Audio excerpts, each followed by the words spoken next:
have your sandwich? No. Yeah, that's a crime. What the fuck? Why am I? Where am I? Why am I not here? Where's my VTuber? What there the are fuck? 3 people that are not what they're supposed to be. Yeah, there are 3 people that are not who they should be. Yeah. Who is that? Let's fix Who that. is that? Yeah, we forgot. That's my girl for Wednesday D&D. That's Hmm. Harper. Right. Why We forgot, am I we not? forgot. Yeah. Well, I need to re-put in my VTuber. Uno momento, por favor. Because, of course, nothing can just work for the first time. Spout 2 Maybe it's capture. because we bonked them so many times during the intro that they've just been sent away. Yeah, they're just gone. What the fuck? I'm just, like, not showing up. What is happening? Use first available sender. What is going on here? Okay, let's just make a whole new VTuber capture. Spout 2. V2. Let's try that one. Nope, I'm still not there. Well, this is an issue. Why am I not? Why don't I exist? Let me reopen VNN. Maybe that'll help. Because I guess that program is a fickle mistress. Let me get the background music on for y'all while we're figuring this out. Yay! Okay. Let's see here. VTuber. Spout 2 capture. Let's try it now.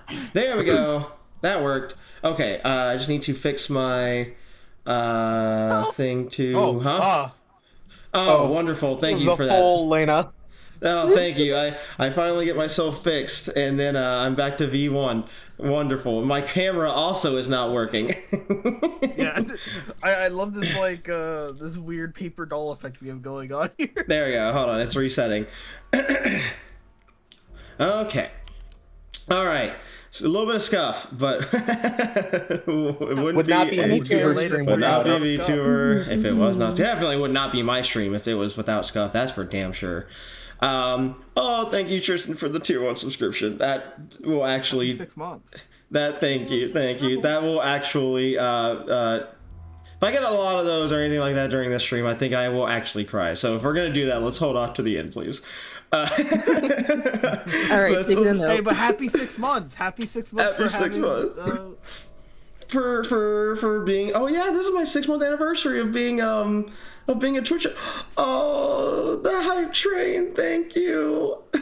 The hype train. Hype. I made them cry last night. Do we want crying Lena? I can make Lena cry. They deserve all of it. They deserve it. Alright, come on. Emotional damage. Fuck. Hold on. Let me turn off my heater. I'm sweating. It's making me. Nice cock. Hold on. I need to turn on my fan real quick. It's warm in here. I know. Now I need to turn on my fan. When I cry, I get really hot and I start sweating. Now I'm. Thank you. Thank you. I very much appreciate it. Everything. I'm sorry for opening the floodgates. No, it's not wrong. It's always appreciated. Nice cock. Yes, I guess it is very fitting. Thank you for this. Is my 6-month Twitch. Is it? I always forget. It's affiliate first, right? Right, it's affiliate then partner. Yeah. Okay, yeah. So yeah, I guess this does work for 6-month affiliate anniversary. Thank you. All right. Oh, I will definitely talk more about that later and sing my praises. Because I'm probably going to cry during it, so I'm going to not do that right now, so I can not be crying during session. I'll do it at the end. I promise. Don't let me forget. Damn it! Y'all got my throat all fucked up. Fuck up. Just talk. Sorry. Recap. Where we last left off. Fuck. The group had a very. Thank you so much, Cappy. Thank you. Oh, fuck. I need to find out some way to, like, better express gratitude for people who subscribe. I need to... If anyone has any ideas on how I can go about doing some type of recognition for support, please let me know in chat or DMs. I really want to show appreciation when it comes to stuff like this. Again, I will get very much into why it means so much to me at the end of the session. And honestly, I'll probably upload it on YouTube too, in case anyone misses it and wants to know why it means so much to me.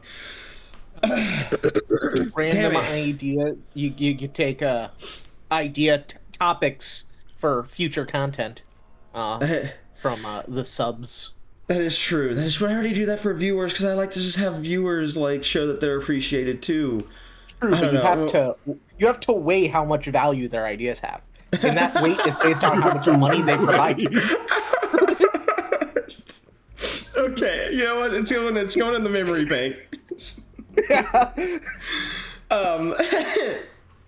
But anyway, like I said, I will talk about why it means so much to me at the end of session, so that way I'm not crying during the entirety of session. Recap for all my lovely players and my lovely viewers who come back session after session. Where we last left off, the party had gone all on their own separate ways to do whatever have you, actions that they were wanting to do. The biggest thing, truthfully, was that Reva had received a text from Gerald, asking for, or saying that 2847 was asking to speak to her. So, not very happily, she would oblige and go make her way into his containment cell and begin to talk with him and learn a couple of things. However, before the conversation could get too, detailed, Alexei was having a conversation of his own with...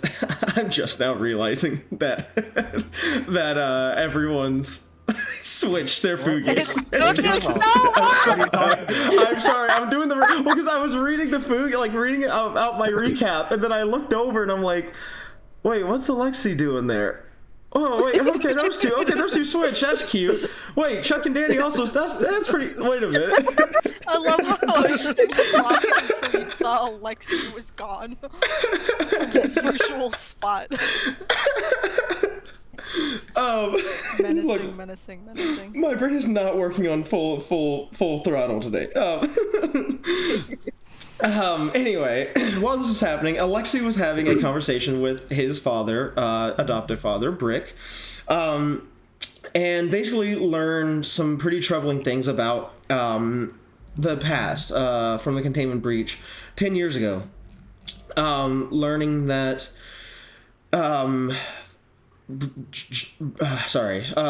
Leo was unfortunately executed at the hands of Brick.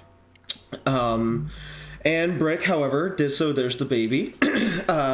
Brick did do so, saying that it's not that he necessarily wanted to nor enjoyed it, but more so that he was gifted a choice of either he could take a entire lineage off the map or he could kill one to save one. And so he made a choice. That conversation appeared to be far from over. But Alexei would learn that Reva was currently conversing with 2847 by herself. So he began to make his way down there with Brick.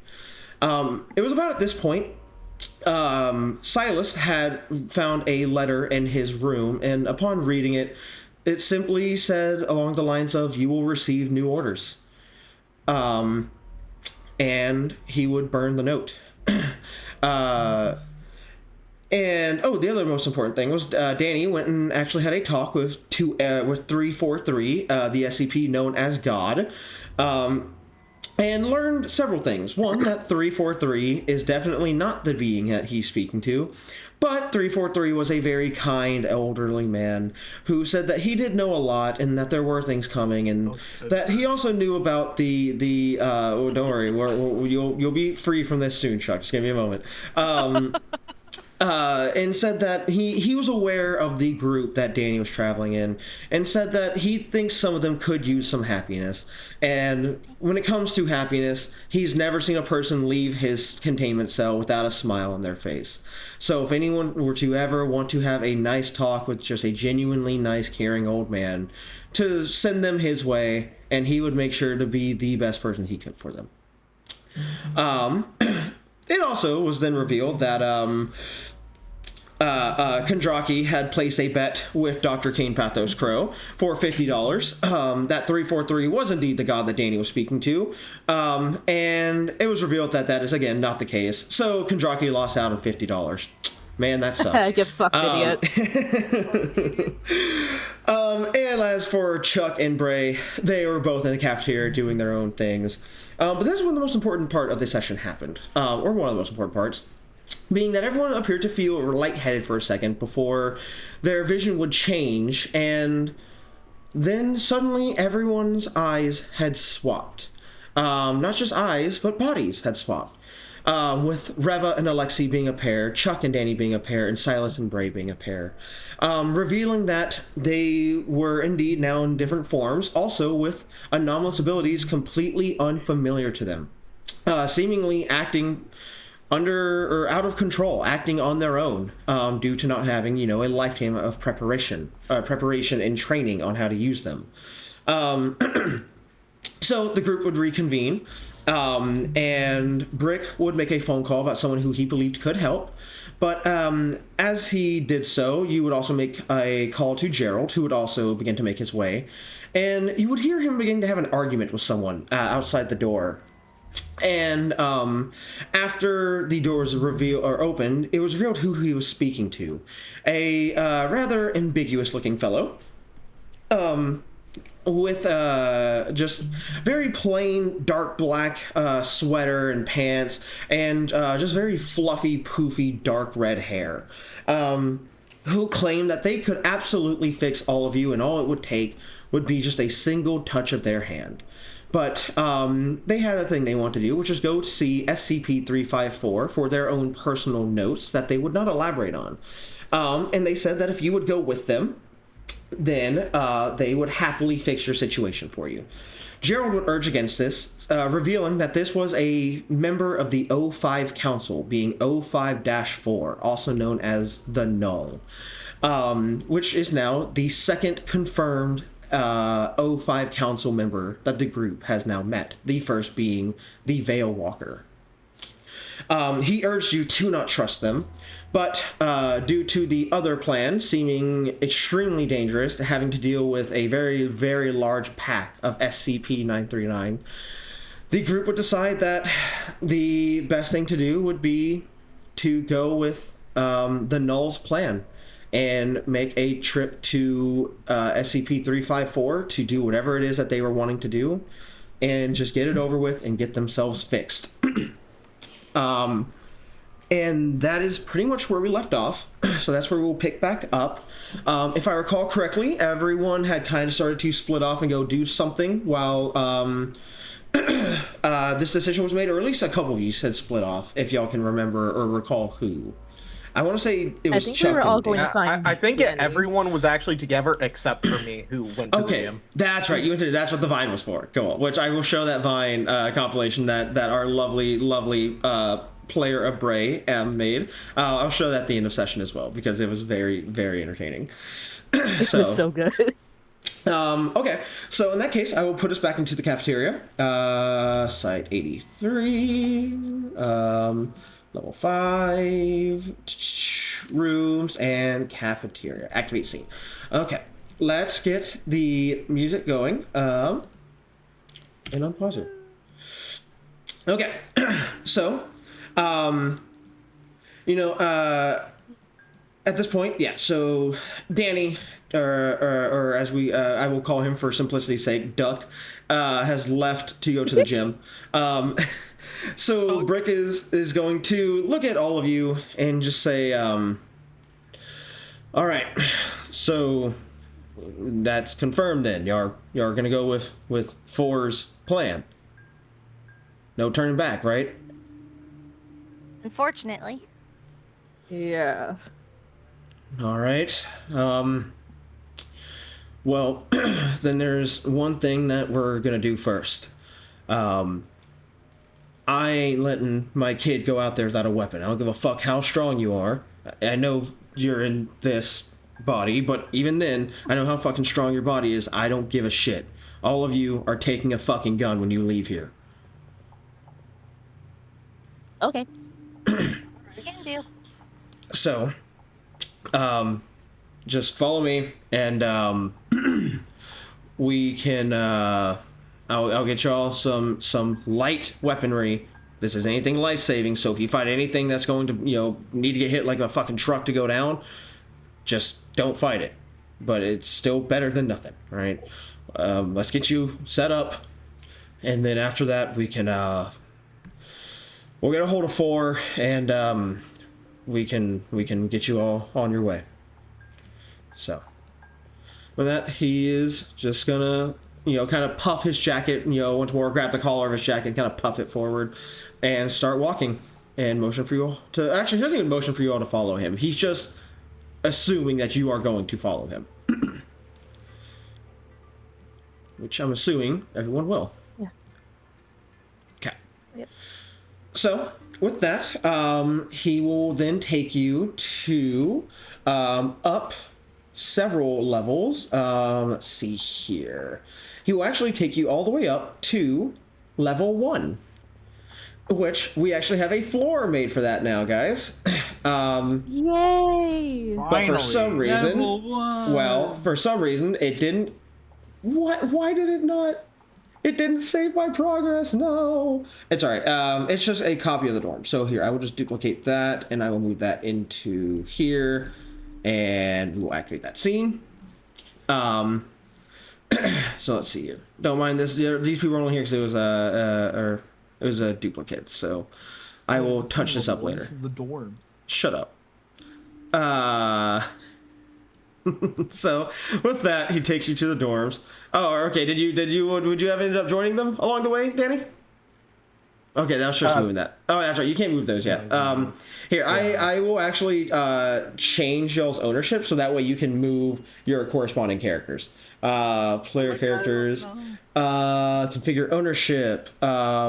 You are now default, and you are the owner. Configure ownership. Okay, you are now default, and you are the owner.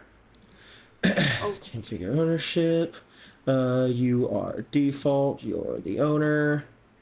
Configure ownership. You are now the owner, and you are default. And configure ownership. You are default, and you are the owner. Okay.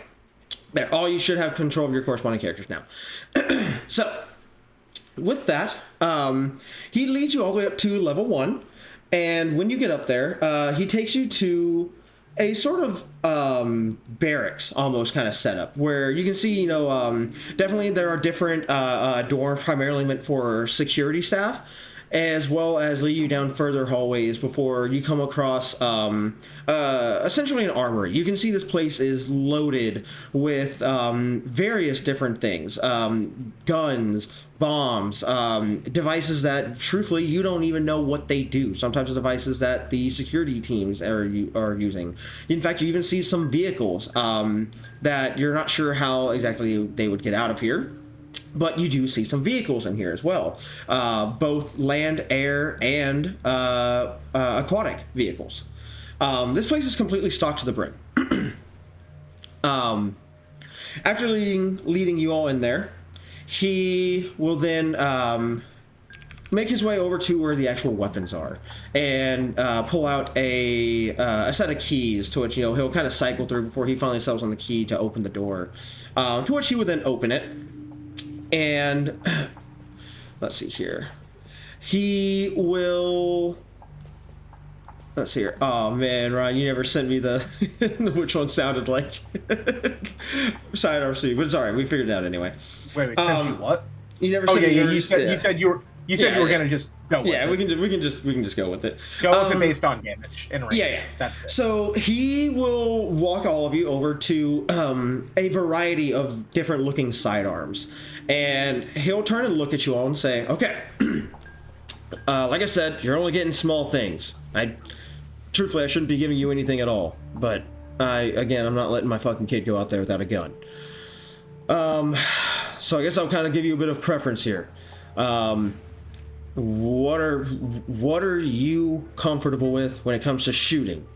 We've got, revolvers. We've got normal, like, handguns. We've got some that hit a bit harder, some that have more ammunition in them. What are you comfortable with?" So, Silas is gonna look around at the weapons. He's gonna be like, "You got any velocities?" Someone read the weapons list, I see.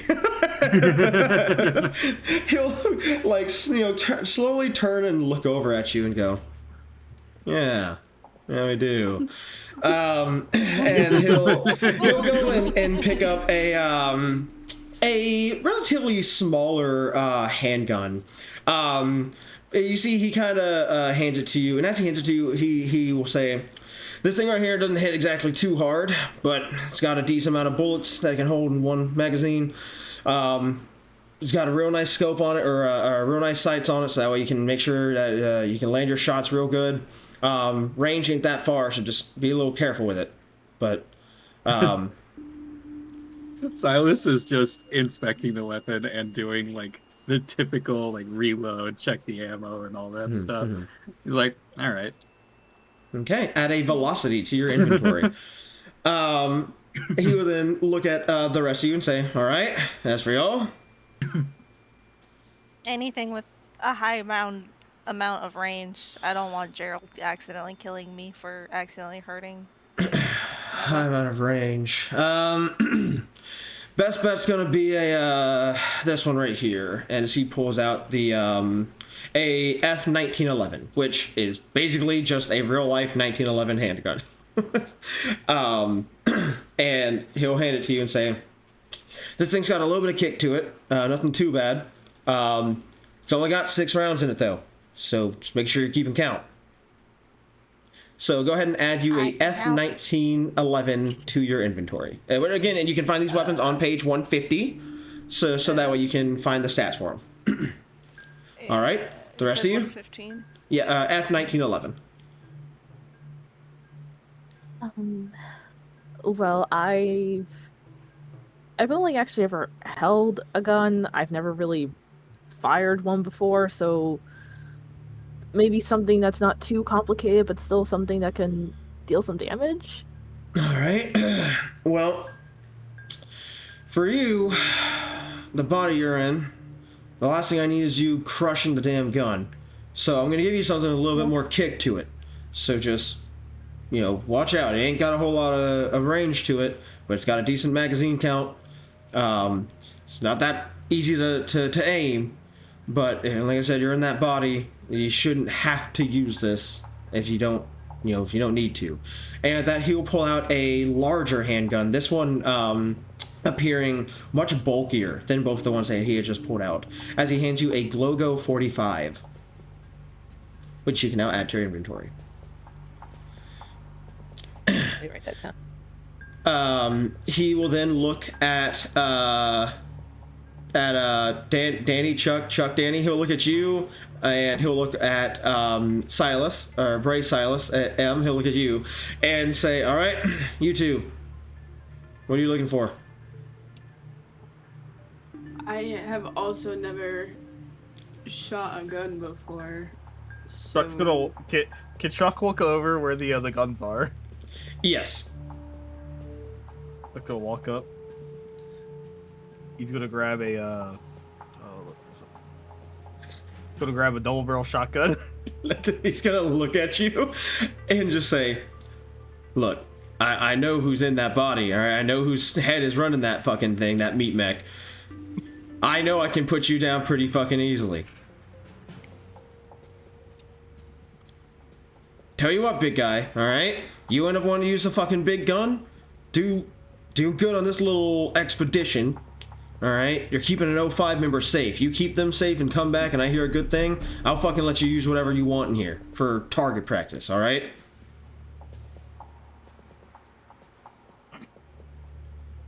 So put it up and grab yourself a handgun. Which, as player knowledge here, Tristan, the handguns are going to be anything from the Velocity or Glogo 45 up. And he's being sincere about that, mind you. I'm not even gonna let you roll for that. He's being sincere. If you do good on this mission and he hears good things from the Null, he will indeed let Chuck come in here and test any gun he wants. And as for you, Bray, you said that you've never held a gun before, so he will just grab a pretty much the most average-looking handgun you've seen him hand out.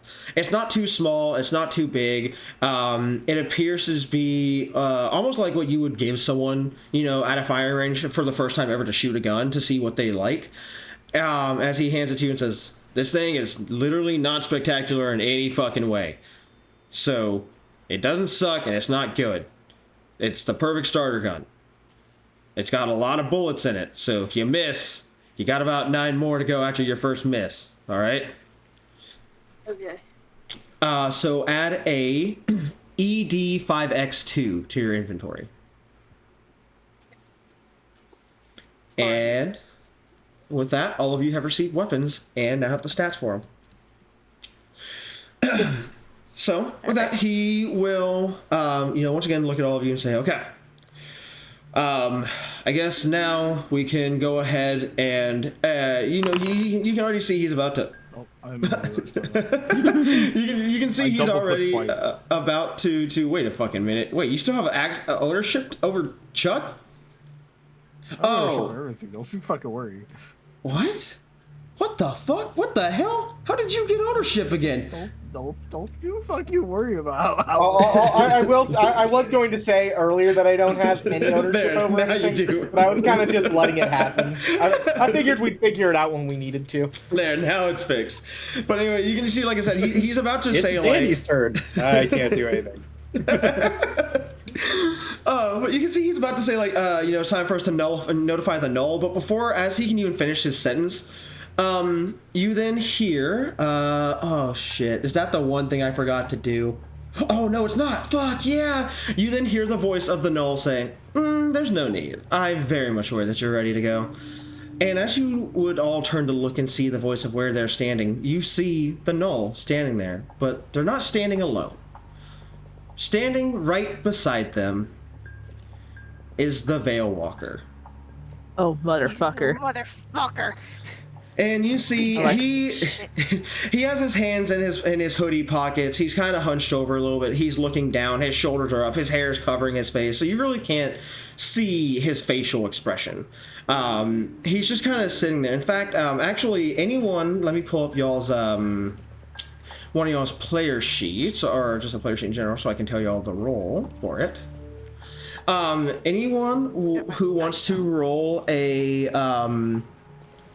an intuition check on Veilwalker, feel free to see if you learn anything about him. Intuition, okay. Get all of my dice out of the tray. Wait, intuition is left, so... It was intuition. F4. What's my intuition? And once you roll your intuition check, please send it in the Foundry chat. Okay. Excuse me. I just use all of my Ooh, I greens uprolled on that. And, Let me... Oh hey, I'm back to normal. Cappy's V1 routine wore off. I didn't even realize that.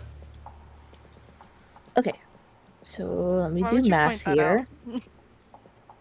Because that's an expensive cup. Cup. I was gonna say that's an expensive bath redeem. Cup. I can do it 12 times. Send it in Foundry, you said? Yeah, send it in the Foundry chat, please. So that way I know all of y'all's rolls. Anyone who is wanting to intuition check him. That explodes. Give me a 12. Whoa. Whoa. So I can see that That also explodes. Okay, so I can see that Alexi, Reva, and Silas are all intuition checking. Is anyone else wanting to? Chuck or Bray? No. I got Oh, it. okay. I sent mine. Is that yours? Oh, I see. God damn it! It fucked me over. Hey, Mr. this is DM, confusing you won't myself. believe Yes, me. I won't believe you. I got a nat 20. Good God! All right. Nice. Well, I mean that's the most you can roll. It doesn't explode anymore past that. So. How many So, explosions a did you have? 27. What die did you start on? That was my D10 that exploded into a D12 Okay, that exploded that's not into too a D20. crazy. That's not too crazy, but that is crazy. It's not it's too rough for the bad. first Steve roll. explodes a lot, and I call bullshit a little bit. I've got I'm fucked up. I've got good dice. Well, send your fucking Laura roll would in act You like- chat. already feel know nobody. I'm using my good dice sets. I know, I'm My confused. Why Cthulhu can't you and roll my like this in the other black and D&D red. Yeah, why campaign can't you we're roll in? like this and Heavens Descend? So wait, what did you roll, Cheese? Well, because I can't explode my dice in Heaven's Descent. A 27. I got 28.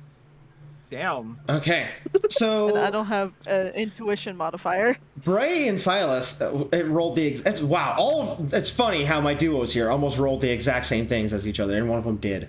So Bray and Silas, as you are looking at Veilwalker, you see that he's more so like, yeah, he's definitely standing the way he is because he just doesn't want you to really see anything about him. You know, like he can't necessarily hide himself unless he's completely just gone using whatever it is his ability is.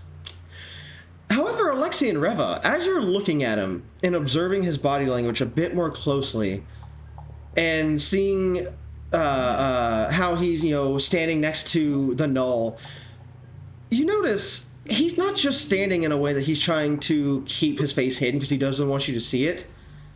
He's doing so in a way that is extremely reminiscent of that of someone with, like, who's extremely introverted.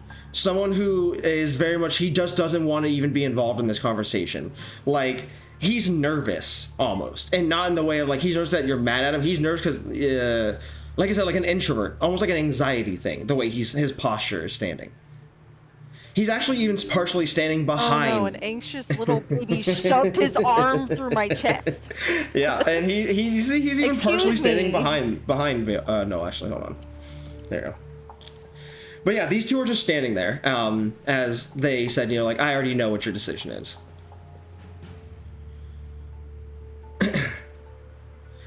Yeah, the Knoll will look at you all and say, so I guess the only thing that we have to do now is go get your friend who went to the gym. And after that, we're good to go. I suppose so. Okay. Now, don't mind my friend here. He's just here to make sure that I get around where I need to, and also make sure that my tabs are being kept. I will send him to go fetch your other friend, and once my partner here is done, we will get this show on the road. There's one more thing I want to do before we actually get it going, but again, I can't do so until my partner here brings your friend with him. So, I suppose go ahead and follow me. We'll go ahead and make our way over to where we need to go. And with that, they will look over at the Veilwalker and say, one second while I find something. They will look over at the Veilwalker and say, Akimitsu, can you go fetch our friend, please? And as they say this, Veilwalker kind of opens his mouth and you hear a almost frustrated gasp of air before he just and then nods his head, and then right before your eyes he just disappears. With that, the Null will look at you all and just give a smile and motion for you to follow them. And assuming that you just start to follow them. I will say, Brick, before you are able to walk away, Alexei, will place a hand on your shoulder and spin you around and just say, all right, listen, kid, just watch yourself out there, all right? I highly doubt anything will happen with the Null out there. I know they're saying you're their bodyguard, but they are damn well strong enough to take care of themselves. If anything will happen, I'm sure they will step in. So just... I know I've taught you to not be a hero, right? You have, yes. Good. Keep that in mind. And with that, you see he's going to pull you in a bit closer so he can just say to you, so that way no one else can hear him. And he's going to say, so with that in mind, if anything starts going wrong out there, there's only one other person that you need to worry about. And it's your body. Everyone else, cannon fodder. I don't give a fuck about any of them. And then with that, he'll let go. Okay. If there's anything else you want to say to him before he lets go, just let me know. We're, just to let you know, continuing that talk from earlier. Yeah, I know. That's why I'm telling you, you're gonna get back here safe and sound. I know we got a lot to talk about. Like I said, I'll tell you everything that I can. I've got my phone, so if anything does happen, I can let you know. Yeah. If anything comes up, I can't tell you how, not right now, but if anything comes up and you need emergency help right then and there, shoot Charlie a text and let him know. I guarantee you he can do something, alright? Alright. Okay. With that, he will just give you a firm squeeze on your shoulder and then a pat on your head. On your much fluffier, your much fluffier head, and then he'll give you a wave and go back to. He'll walk off and go get to some business that he was needing to attend to. I want my notes. Does anyone else? Excuse me. Does anyone else do anything before y'all start to follow the Null or Harper? Some asshole in the chat's trying to tell you to drink water. You can do something as you're following Harper. Thank you for the water redeem, Baka. You're welcome. You're welcome. As we're kind of walking, I am gonna... Silas, Bray. I'm just gonna refer to myself as Bray. Please. Yeah, I get. Believe me, if I get confused, I will look over at my left monitor and see whose Fugies are who. So you just refer to Brayless.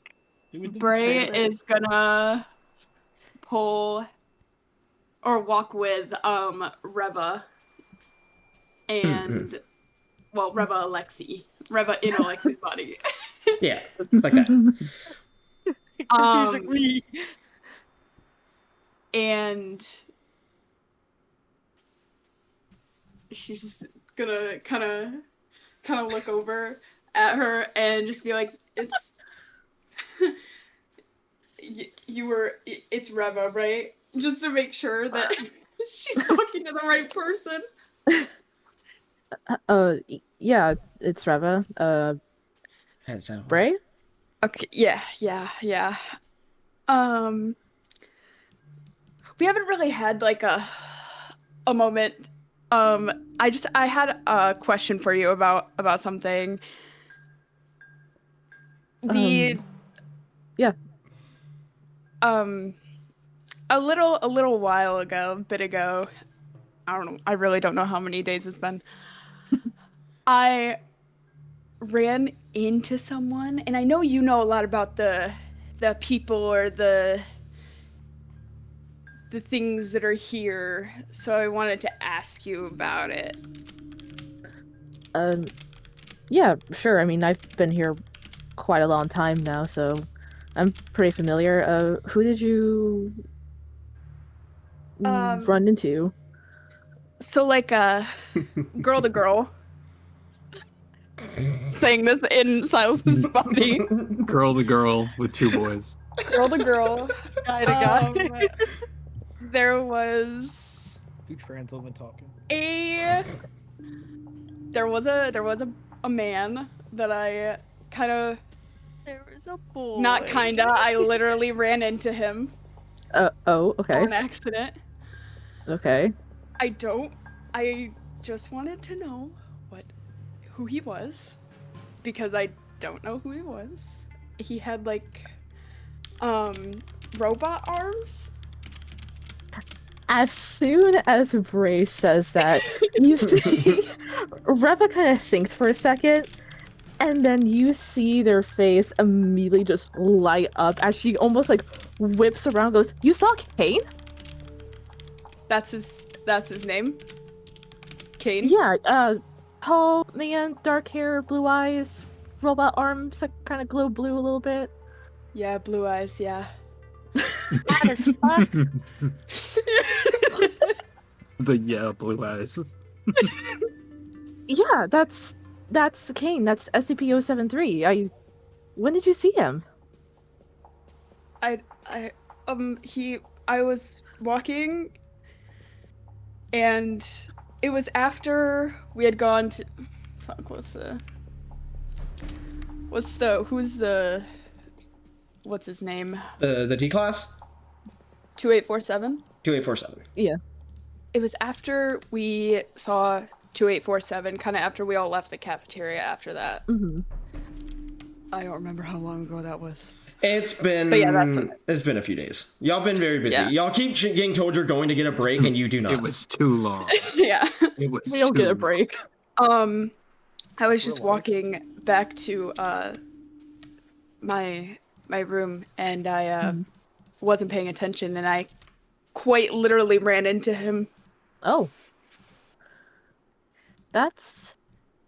Wow, I did not realize that Kane would be on that level.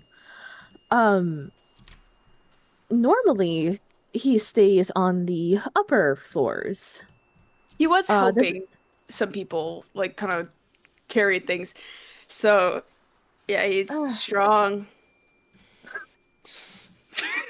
It's so hard to stay. Oh, that actually makes a lot of sense.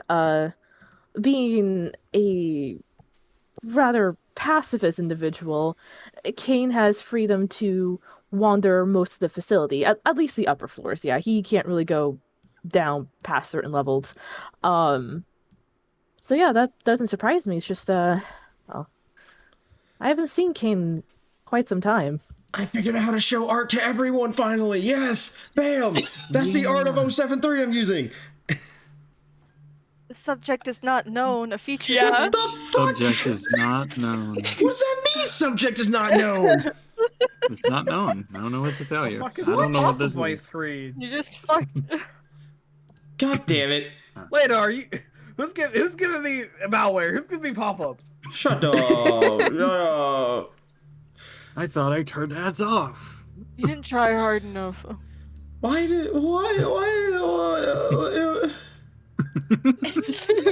didn't do it good enough. Get good, idiot. Whatever. I'll go fuck myself. Continue. Oh. I guess. Yeah. Then my next question is, if one wanted to accidentally run into Kane again, Yeah, for no other reason but to talk, where, how?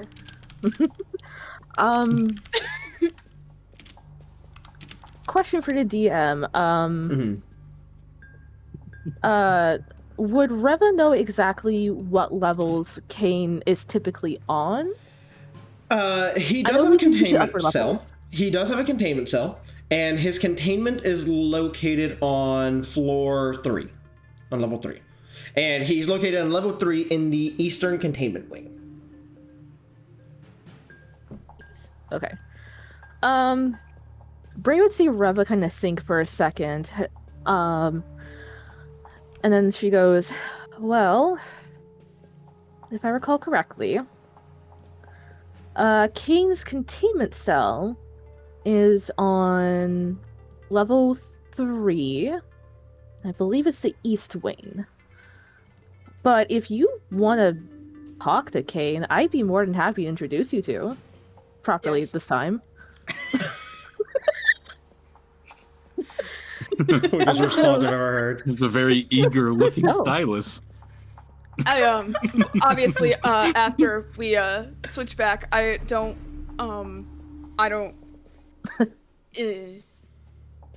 Yeah, I have no issue with it. I've known Kane almost for as long as I've been here, so yeah, when we get back, you know, provided we can actually get a tiny little break, I can introduce you to. He is really nice. Reva. Dr. Reva. I'm gonna be so for real with you right now.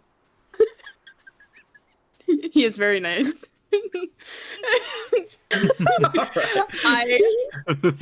For the sake of giving It's very Ryan nice. I something love to him do. very much. For the sake of giving Ryan something to do, finally, we're gonna have y'all keep having this conversation off screen, continuing over to to where Harper's leading you. Okay. Because we do need to get Ryan back in here. So Ryan, you are currently in the gym, you know, just working out, getting adjusted to your new form. Well, so the first thing I would have done when I walked into this gym is I realized Chuck is strong. So how much like gym equipment is there in here? Pretty much everything you can think of, and lots of it. Okay, so he walks up to one of the standard like 25-pound weights you put at the end of a barbell, and he just tries to bend it. He wants to see what happens. Okay. Let me see here. Hey Tristan, you're the one with your sheet. You know the stats. Why don't you say how easily, you know, or not easily? I'll leave the description of how he does this up to you, since it is your sheet. I mean, what type of plates are these? I'd say these are like the standard workout plates. These are like those heavy rubber ones with like the metal on the inside. Okay. Because like in real terms, yeah, that'd be like damn near impossible unless like I'm like superhumanly strong. Yeah, that is what I'm trying to find out. I want to find out how strong Chuck is. Because I need if it doesn't bend, it doesn't bend. This is just scaling for myself to work down from. Well, here, I will even open up the sheet myself so I can. I don't know what his 8 strength will give me. Oh, you have not sent me the most recent sheet. You're showing us a 6 and oh wait, hold on, 2, 4. You did your stats wrong on your strength. You put a 6 instead of an 8. I have it on my screen. The most recent one that I have pinned from you. The most recent one. Yeah, that's what it is. You need to send me the most recent one. Anyway, go ahead and make me a melee check. But use okay. So here's how you're gonna do this. Okay. For me, Danny. So go ahead and roll me 8. Roll 3d6s, 3d8s, and 2d10s for me. 3d6, 3d8, and 2d10s. Oh, where's my other d8? I had all and that stuff out you know there. how this goes. You know, roll until you get the highest two. Yeah. Okay.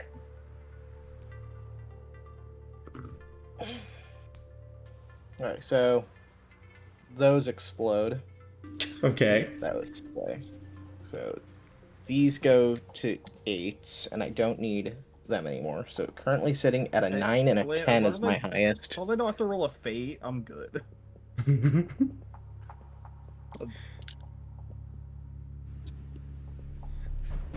You know, maybe I shouldn't have been shitting on cheese. Yeah. As long as I don't hit nat 20. Oh my god. Jeez, I'm sorry for doubting you. Hey, I take back what I said. I guess Chuck does. Okay, so that's a 29 plus any modifiers. Yes. 29 plus 6 times 2, so 12. So 29 plus 12, that is a 41. Yeah. You damn near just easily grab this thing, and then you bend it, and there's almost like a second where you think to yourself, was that like actually metal, or was this is this a prank? And then you drop it and it boom, hits the floor in echo, showing it was indeed metal. You doubted me. Okay, so test 2. I guess I'm gonna hit a punching bag. Okay, roll me the exact same dice. Oh god. 3d6s, 3d8s, 2d10s, and then add 12 as your modifier. Which, damn, man, looking at that, that's still a crazy modifier, Tristan. Holy shit. So I rolled the wrong dice there. And it can only go higher. Yep. And I need one of the D8. That's insane. Only get stronger. The crew only gets stronger. Okay. So this one isn't anywhere near as crazy. Okay. What was it? That's a 16 plus 12. So 28. Okay, I will say as you you take a real solid punch at it, you find that while you do have this innate physical strength, you still don't necessarily have the full capabilities on how to utilize it. It's a completely different body structure. So actually landing the punch in the way that you mean to, that's meaningful, is a bit harder due to your different height, different build. And despite that, you do manage to graze the punching bag, and your hand just tears straight through it. You get the feeling that if you would have punched it dead on the middle, it would have just ripped in half. So what Danny would have done for the rest of this time, considering he was pretty casually, testing, and found that he is that much, he would have spent the rest of the time trying to tone it down. Okay. So if the Veil Walker finds in, he finds Danny trying to fold like origami in Chuck's body. Okay. With a bunch of torn and crumpled papers that do not resemble origami surrounding him. Yeah. As you're saying that, you do eventually hear the voice of the Veil Walker as the rest of the group just now heard his name get said by Harper, Akimitsu, speak, saying, Come on, man. You made a mess in here. It's gonna come out of my paycheck. You're on my watch time right now. Chuck jumps. In shock. He's like, oh, sorry. I'm not used to not knowing people are around. And he looks around, he's like, and I'm sorry. I didn't know what my own strength was. I'll clean up the paper really quick if you want, but I don't think I can fix the bag or the plate. It's fine. I'll just... Whatever. Just come here. And he is going to make his way over to you. And, again, not only, is he much shorter than you, but he's also looking down, so you physically cannot see him at all. All you see is his hoodie and his little bit of spiky hair just kind of reaching out of from under his hood. And, he's just going to hold his hand out and say, your friends are waiting for you. Okay, sorry again, as he reaches out to grab the hand. Yeah, he will... You notice that before, you can grasp it, he will move his hand out of the way, and then put his hand on top of yours to grasp yours instead. So that way you can't grab his hand. Danny's like, yeah, fair. And you actually see how his ability works. One moment, you're standing in the gym before all of the colors around you seem to invert in an instant. And everything seems a bit off. When you look at things, you find that when you start to stare at something for too long, it almost begins to just disappear from your field of view. You know, like that illusion. I don't know what the illusion's called, but you know what that illusion where there's like a dot in the center of the screen, and when you stare at it, things outside of your field of vision just start to disappear. That's kind of what's happening here, but for everything. And he just kind of looks at you and goes, "It's probably best if you close your eyes during this." Yeah, as he already is feeling a little nauseous from just a second of this as he closes his eyes. And with that, he begins to lead you forward, and you find that not only that you walk, only about 5 steps, and then he goes, you can open your eyes now. And the rest of you would see in an instant where, originally at this point, by the way, as you had followed Harper, you notice that Harper has led you outside onto what appears to be a air pad of some sort, where you do see a large but very thin aircraft, almost like a jet of some type, on the runway, as they look at it and say, "This is what we're going to use to get where we need to go. And as for your friend, they should be here right about," and at that point, that is when Veil Walker and Danny were just right in front of you. And with that, Veil Walker, will say, "All right, you can open your eyes now." And what's strange to you, Danny, is you only took about 5 steps. And you were also about, as far as you're aware, at the minimum, 5 to 6 floors beneath this area.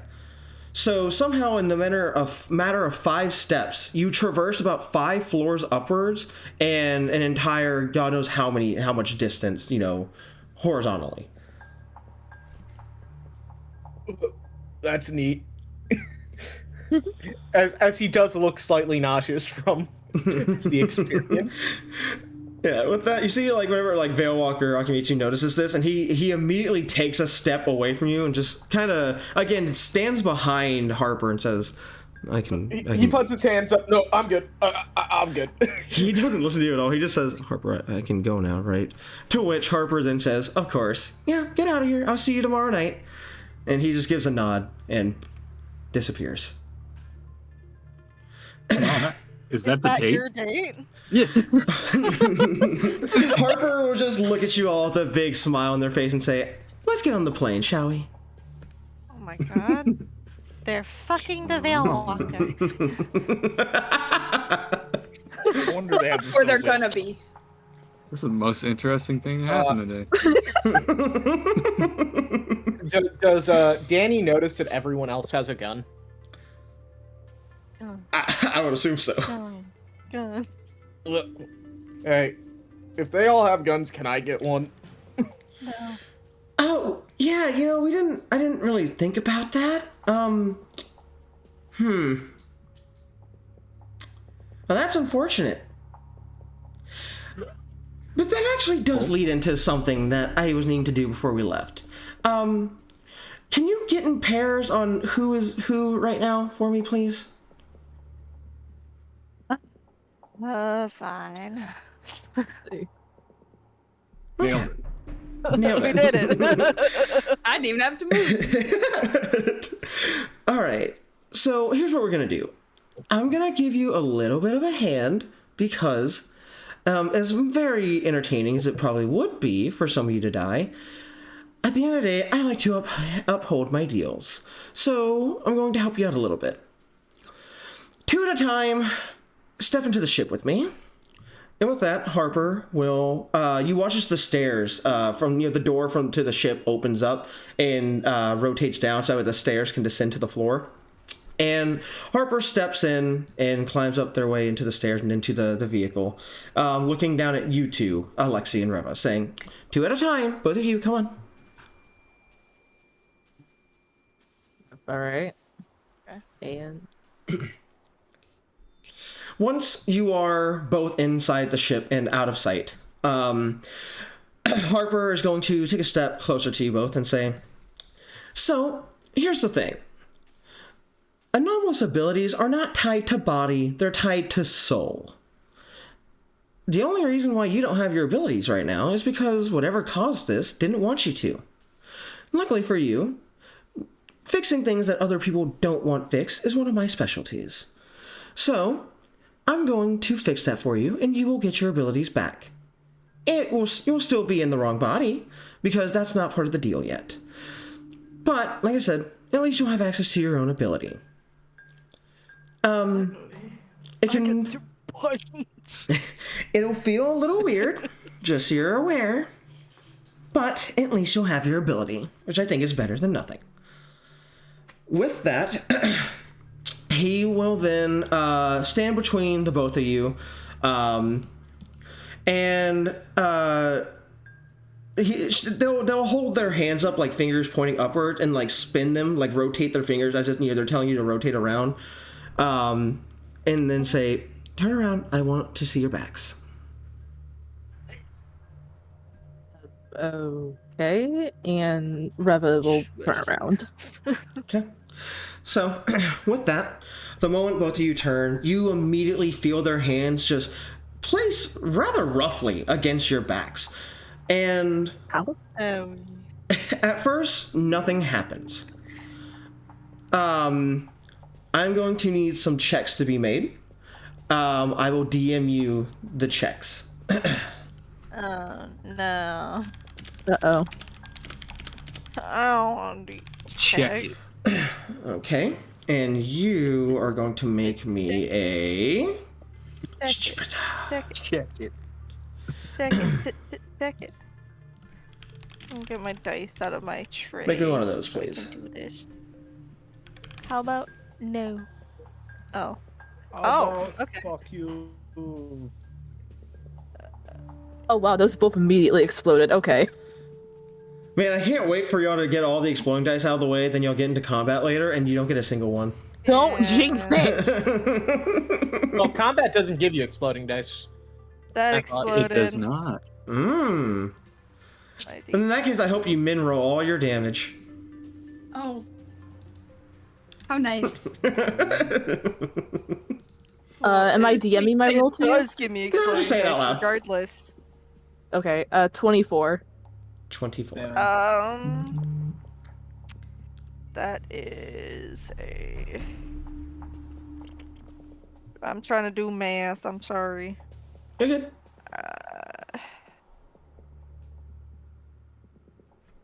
That is a... dirty 20. Okay. With that, like I said, you feel nothing at first, before both of you then feel a rush of energy just pass through your entire selves. And they then place take their hands away from your backs and say, "Okay." And just like that, you can do what you need to do again. Now go find a seat and let's get the next two on board. Okay. That felt weird. Reva will I go want off. to punch things. Oh, alright, Reva will Feeling go the off and... effects of testosterone. I finally got to get my testosterone back and I get to punch things again. I don't want to be little. Okay, and same thing. They will motion for you both to turn around, place their hands on your back, and I will need both of you to roll me this, please. Yeah, you roll that, and you roll me this, and just say your rolls out loud for me. Oh, okay. I'm using my actual dice this time. I want to see.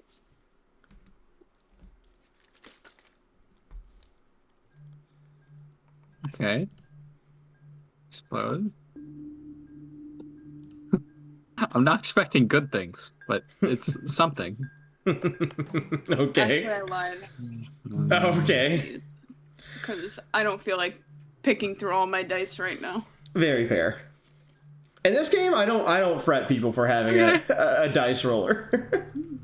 That wasn't too bad. Silas got 14. Not bad, not bad, not great, not bad. Roll. It's his usual roll. Yeah, it literally is as usual. Okay. I was Silas is expecting way worse. He's a very average, like, line roller, if I'm being honest. He is. His highest thing is intelligence, and he doesn't even roll well in it. Danny's a general low roller, but as soon as he was in Chuck, he was like, "Give me the fucking 40." I got 12. You got 12. Both of you also feel the shock for a moment, but as you do,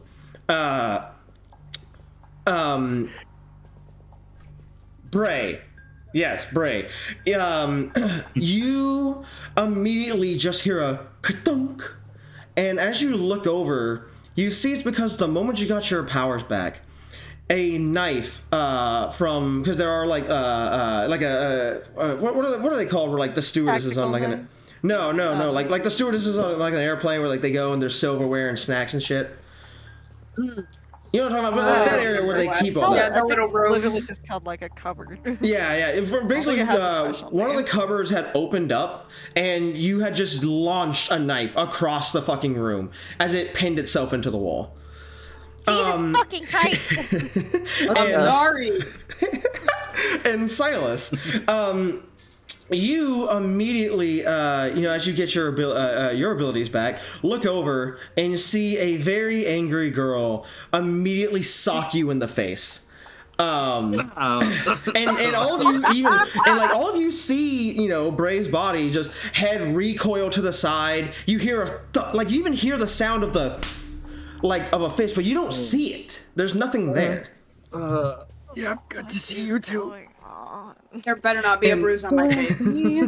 And she just stares at you for a moment before she says, "I'm sorry, that wasn't me."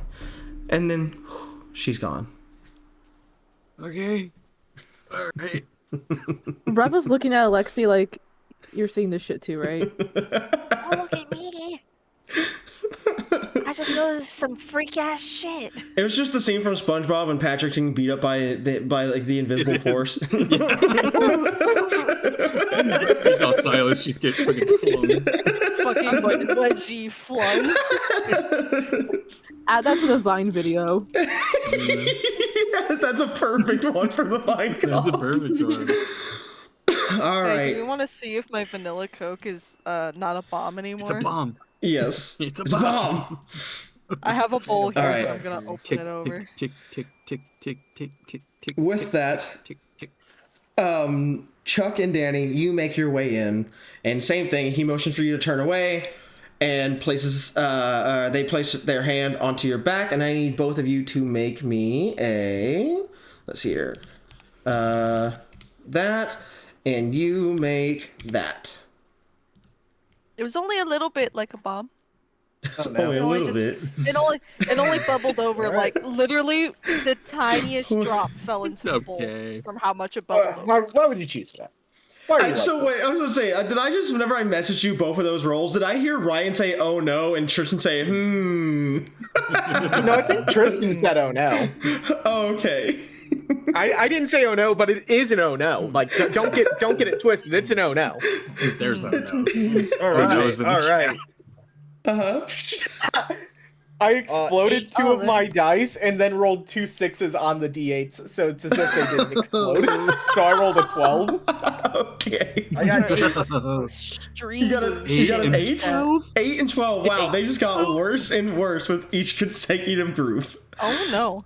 Lena, I got to roll 2 d6s for that, add nothing. I also rolled 2 d6s, add nothing. You jinxed us. You jinxed us. So you look like a troll. That was my first roll of the section. So as you get your abilities back, you both feel the shock. Tristan, you almost on instinct, or sorry, hold on, no, I'll do you last. Ryan, or should I say Danny? Danny, you hear me again, buddy. Welcome back. By the way, my voice, just so you're aware of how bad. Well, I just need to let you know, just for the context of because of what effect you get since your roll is so bad. Pretend you're hearing my voice about 3 times louder in your head right now. Okay, so one, it's not just that. So Danny audibly screams "Ah!" out loud because he didn't just get that voice 3 times louder in his head. He got the last 40 week of knowledge from my brain into his brain all at once. The scene from Avengers, whenever what's his name? Got it. What's his name? Red skin guy, yellow cape from Avengers. He's the robot. Vision. It's the scene when Vision grabbed fucking Ultron's face and just ripped. Yeah. So it was that. I get a bunch of information, and you just hear Danny because he's in his head, not out loud screaming like he was for a solid 2 seconds. Hey, I kind of missed you, but that wasn't fun. Yeah, I don't get a say in the matter. I'm just telling the story. You're my pawn. That's a lie. You have all the say. You are correct. I absolutely do have say, and I'm doing my best. And as for you, Chuck, as you feel your abilities, your inhuman strength come back, you almost on reflex turn to throw a fist directly at Harper. And all of you can see if his sleeves were not torn off already, they would have ripped right now from how much his arm has flexed. And he's just throwing my sleeves? No, his sleeves have been torn off. No. And wait, that's right. You're still. I didn't. Yeah, no, Danny, you would, in Danny's body, you would turn to throw a fist, and he flexes so hard that these sleeves literally tear off as he does so. And do these also have pockets on the front? They also do have pockets. Oh no, it doesn't anymore. Just the whole thing. That single punch threw the pocket off the shirt. And you watch as this fist, which was strong enough to immediately just tear the shirt like it was nothing, is currently flying directly at Harper's head. And it looks like they're about to make contact. When Harper throws their hand up, and as soon as his fist makes contact with Harper's open palm, it completely stops moving in its entirety. And Harper just gives you a smile and says, "Oh, it's nice to see you got that back."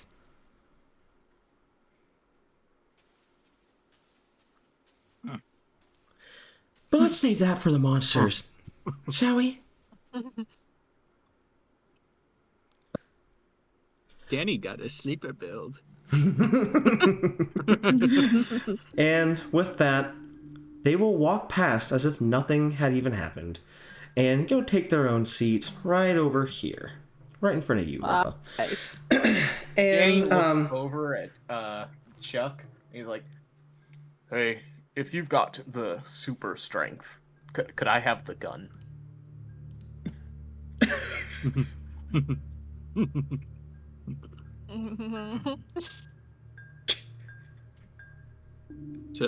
Bro. I don't think he's some using the asshole gun. in the chat's trying to tell you to drink water. Can I at least get a grunt now? Can I get a... Chuck's thinking, okay? Chuck is debating. Chuck has to have a very long conversation with himself when he makes decisions, okay? That's right. Chuck doesn't have a... But listen, Danny has the voice in his head again. He's back to hyperactive speaking. Chuck is very happy. Chuck has had a migraine this entire time. Also, thank you for the water, man. Chuck, if you don't want to give up your gun, I can give up mine. I can punch now. And Chuck hands over the gun. Which one did you grab? I grabbed a 6-shooter. Or the Old West, I'm sorry. Old West. Okay. Yeah, with that, Harper, after seeing you all sitting down, then just looks over to the cockpit, which you see is completely empty, and just says, Site 354 containment, if you would. To which you then hear a single click, and then the jet immediately begins to start moving forward before lifting up and launching into the air. How are y'all with planes? I've never been in a plane. This is gonna be fun. Look, if any of you start to get air sickness or whatever, just let me know so I can, turn that off. That'd be great.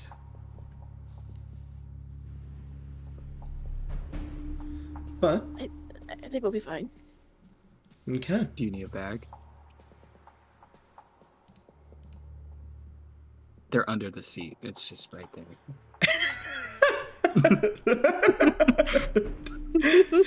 Do we not throw up? Thanks. Well, is any conversation going to be had on this plane? It is a good few hour flight. On the way to 354 containment. Alexi simply wanted to look over at Silas and Bray's body before going, You know, it's really weird seeing emotion on your face. Are you saying I don't have emotion? He's talking to Silas. No, I know. No, he's saying Silas never does. Emotion? He's saying she's saying Silas never does. Oh wait, Silas Silas never has emotions, so it was weird seeing Bray move his face. Classic body swap, common conversation confusion. Yeah. Anyway, Silas just kind of like glances over. Well, I don't really have a need for it most of the time. There better not be a bruise on my face. Okay, look, that was not my fault. Bruises heal. Thank He could you. have broken like a bone or something, which would have been never mind. a This lot is not worse for you. All right, thank you, Alexi. Hey, I'm making the situation just a little bit better because a bruise is a lot easier to heal than anything else. Okay. I have someone I need to talk to, so they better not. Don't fuck shit up. What do you mean? Yeah. Who So are you trying to talk talk None of your to? business. What are you talking about? Can I do? None of your business. What is it? Would it be Not yet. intuition? Is that what it be? It would.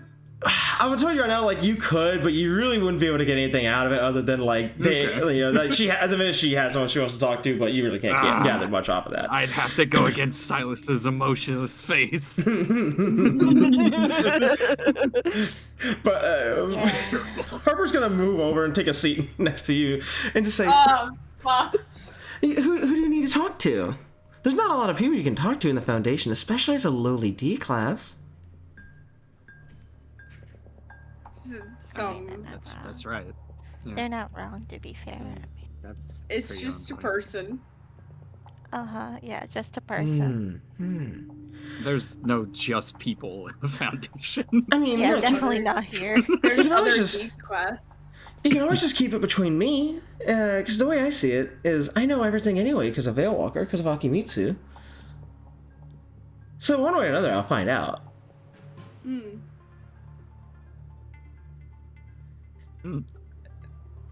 I It can just be just between the two of us. fuck. I shouldn't have said anything. Reva's glancing over her shoulder at the two of them.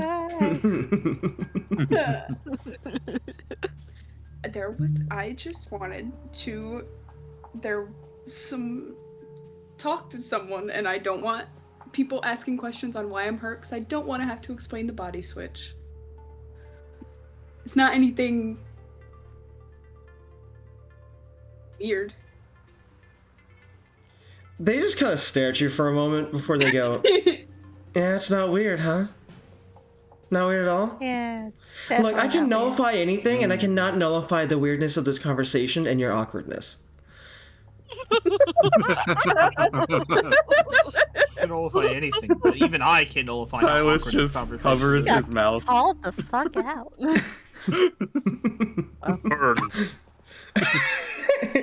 With that, they'll just give you a little smile. Goddamn, from Chuck. With that, they'll just give you a little smile and say, "That's all right. I'll just ask Akiaki. He'll find it for me." And they'll walk off. Akiaki? Is that a nickname? They just turn and look at you. They're dating. They're going on a date tomorrow. What do you think? Of course it's a nickname. There's so much drama that I'm not clued into. This is. It's only drama Maybe if you put make your it drama. faces in your notes. All right. Damn. Oh, Silas Discord. getting no Yeah, bitches. fucking nerd.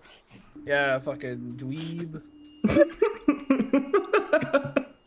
Yeah, I'm definitely not getting any bitches in this body, so I can't wait to get back. Exactly. Oh shit. Oh, I debated making making another nullification joke. The fuck you do, Silas? I don't know. Oh, I debated making another nullification joke, but I think I just won't. This is just going on. So Now I want to know. Alright, they were gonna say, you don't even have any teamwork here to nullify. How are you gonna live through this?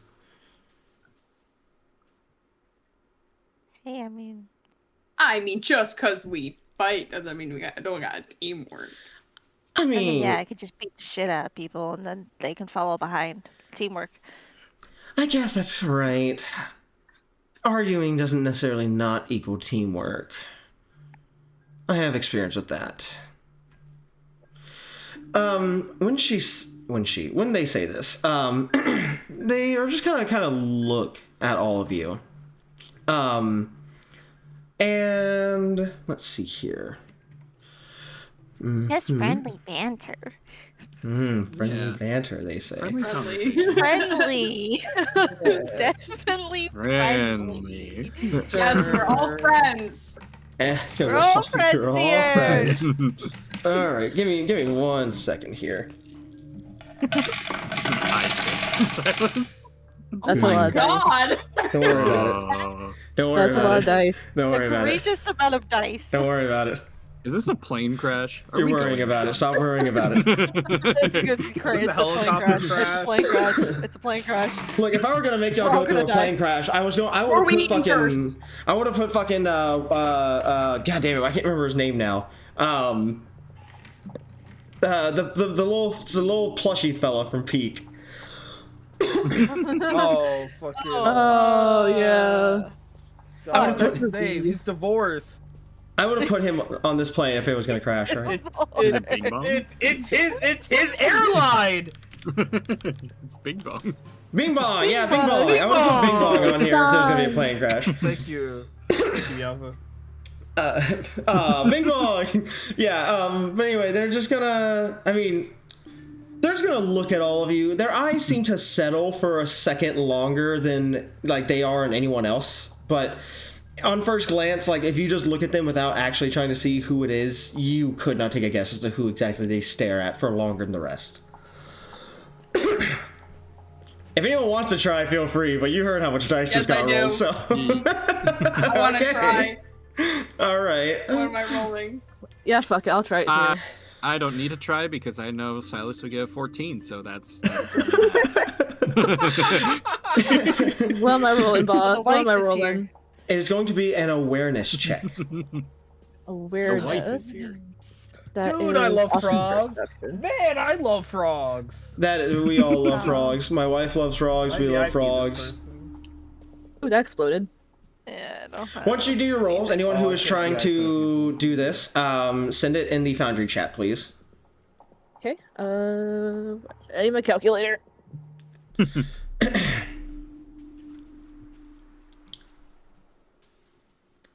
Bing bong.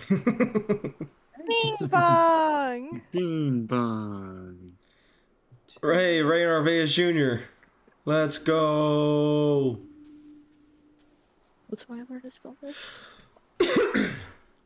Send it in the chat, you said? Send it in the Foundry chat, y'all's awareness rolls. Anyone who's want to do it. Okay.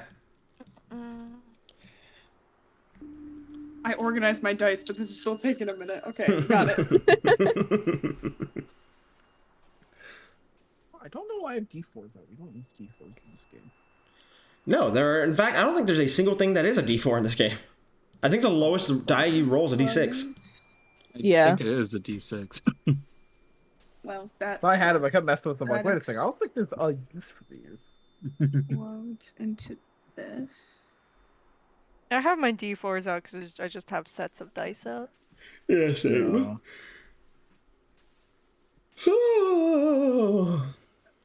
Pardon. 2 20s. Oh, I don't even like to. All right, is that everyone? Is anyone else rolling? I'm good. Nope. Okay. So, 2 20s. Both of you rolled the exact same thing. Both of you see the exact same thing.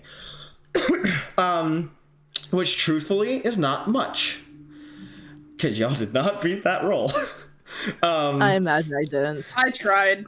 I will say what you do gather is they do stare at someone a bit longer that is in this row.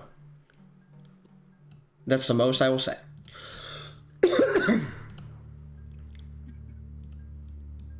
But other than that, after they do so, they turn right back around and just go back to sitting in their chair, enjoying the flight.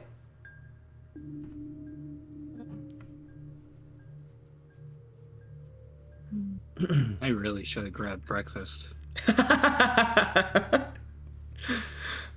Is there any other conversation that's going to be had on this jet before you reach 354? No, the only thing Reva's gonna do is kind of just cross their arms and just sink a little bit into her chair. They're like, I don't want to be here. Alexi's pushed, like, done the, you know how you can lean your airport, your chair back on an airplane. He does that. Mm-hmm. Straight into silence. Glasses. She's gonna be like taking him off, like looking to see how bad his eyesight is. How bad is his eyesight, Silas? Is just sitting, like, glancing over. He's glancing over, just hand on his head as he's like, oh my god. How bad is Silas's eyesight without his glasses? His eyesight is remarkably okay. Must be readers. Why the fuck do you Yeah, have they're these? probably just reading glasses. You Doesn't can Reva literally also see wear glasses? fine. She does wear glasses. How bad is her eyesight? It's not too bad. Alexi is gonna glance back at Bray doing the glasses thing with Silas's body, and he goes, "Oh, that's fun." He pulls Reva's Eyes immediately squint. He's like, "Oh, fuck!" Is this blind? Well, at least you have a difference. I don't know why this motherfucker has these on. Oh my god. All Are they for right. the aesthetic? The aesthetic. For the smart scientist aesthetic? Make fun of that bitch. Do it. Like the people who wore the 3D glasses. The fucking I'm pop still out. just. What did I do? What did Silas do? Silas and Milton. Fuck these two guys. Silas was a nerd. They both get nerd I shit. do hate nerds, which is funny because Yeah. this is a nerd fucking. It's a nerd facility. Good thing Alexi's not a fucking nerd. Look at the jocks taking over all our nerd spaces. I know, it's fucked up, bro. Star Trek used to be good. All right. Well, I'm assuming with that, no other important conversation is had for the trip. And eventually you do see the plane has started to slow down substantially. Before Harper will stand up from their chair, look at all of you, and give a big smile and say, "Well, looks like we're here, everyone." And you see the plane will actually begin to hover almost in place. As the wings on the outside actually begin to shift and transform, and you watch as the engines immediately shift to a vertical angle, and then the plane begins to slowly descend. Sorry, excuse me. And after a moment, the plane has officially landed. Bro. Some asshole in the Yeah, chat's go trying to tell you to drink water. Yeah. As you land, thank you for the water, Redeem. As you all land and step foot outside and see the frozen, snowy Canadian land all around you, and in the not too far distance, a lake of blood. Oh, it's literally. Yeah, it's the lake of blood.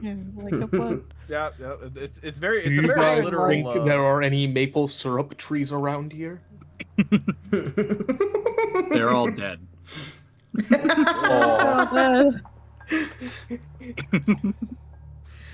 Oh, my anxiety. So, Don't be anxious, just punch things. Oh wait, I stole my strength back, so okay. So, here's what's going to happen.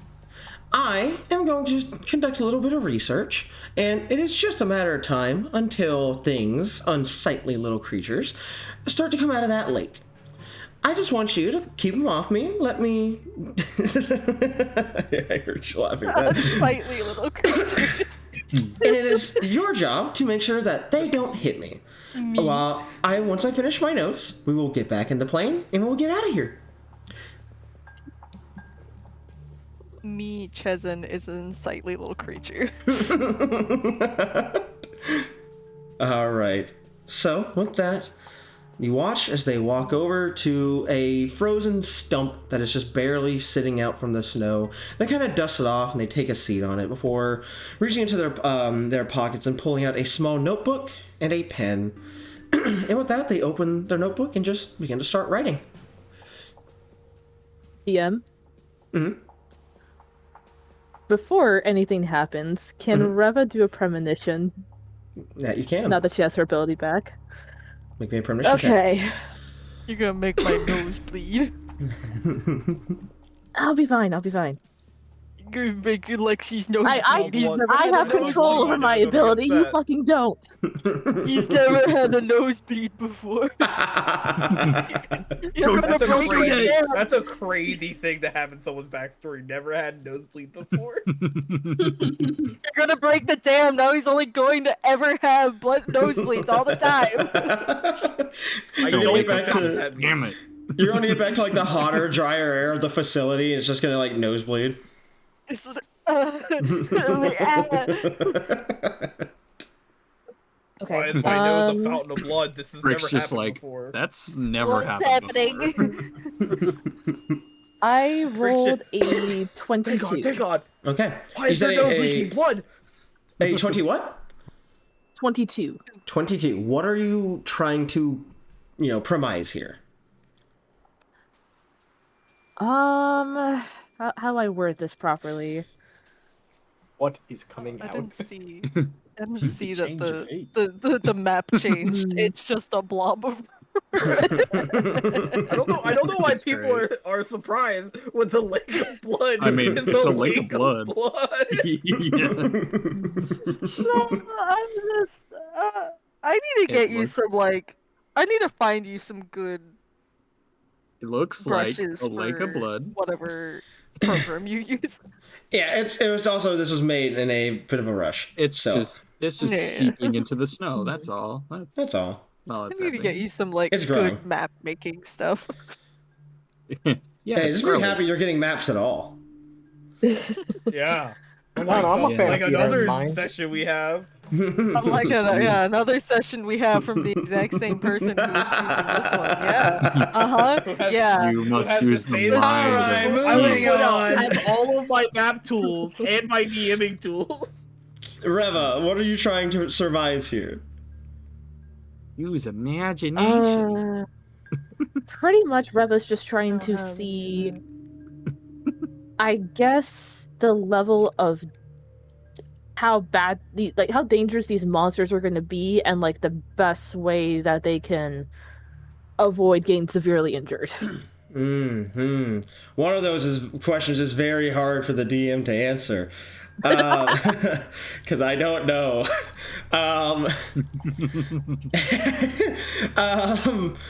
That is the official answer. I would say, looking forward, and I'm going purely off of, because I don't know how the stats are going to function here, so this is going purely off of how I'm going to have them function, personality-wise. You see 3 separate creatures. You see one with an extremely long arm reach. So, by the way, go ahead and tell me y'all's, Monstars? what are y'all's fucking, speed? How to, see, y'all speed is, so, okay, yeah, so I believe each, I believe each square here is 1 speed, if I recall correctly. I recall that's how it works. That's how most tabletop works. Yeah, so you see a creature with a melee attack range of 3 squares. But you see it. Meters. It is. So okay, where Silas is currently standing as Bray. Wrong fucking thing. God damn it! I thought it was a measuring tool. He could get hit from right here. However, you see, because of its extremely long limbs, it is moving very clumsily when it's having to deal with its prey directly in front of it, or even beneath it. I know what I'm doing. Wow. Then I you see got the right ball. Then you see a second creature. This one is much more humanoid in shape. In shape and size. However, you see during the combat with this creature, it will be standing completely still one moment before lunging forward in a dash of sudden speed. That's almost akin to teleporting with how quick it's moving. Then you see the last creature. This one is a quadrupedal creature with a tail with 3 long, sharp barbs on the end of it. Again, with a very similar reach to the first creature. However, as it opens its mouth to roar, you see that it is attempting to pin someone down. And as it opens its mouth, its tongue begins to slither out. And then you see the end of the tongue open. And you see a row of just rows and rows of teeth on the inside, almost like a lamprey. And you get the feeling for the first creature, closing the distance is your friend. For the second creature, watching where you're standing is your friend. For the third creature, you just gotta hope for the best. And that's what you see.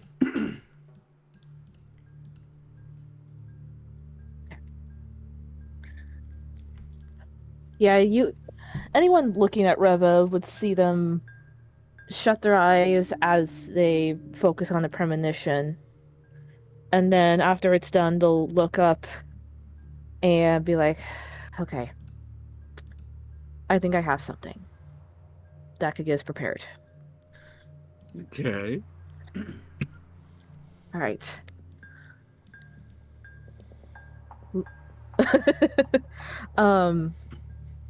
There's going to be 3 monsters that come out of this lake. They're all going to be different, but I have an idea of how to best them. So if we play it smart, we work together, hopefully we can get out of this unscathed. At least with the first 2. What's the third one?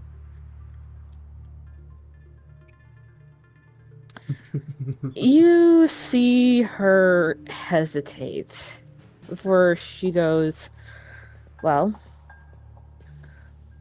this first one has the ability to reach at quite a distance, but it doesn't seem to move well when it's close up. So range might not work on this one. Punch hard. Yeah, so Alexi, Chuck,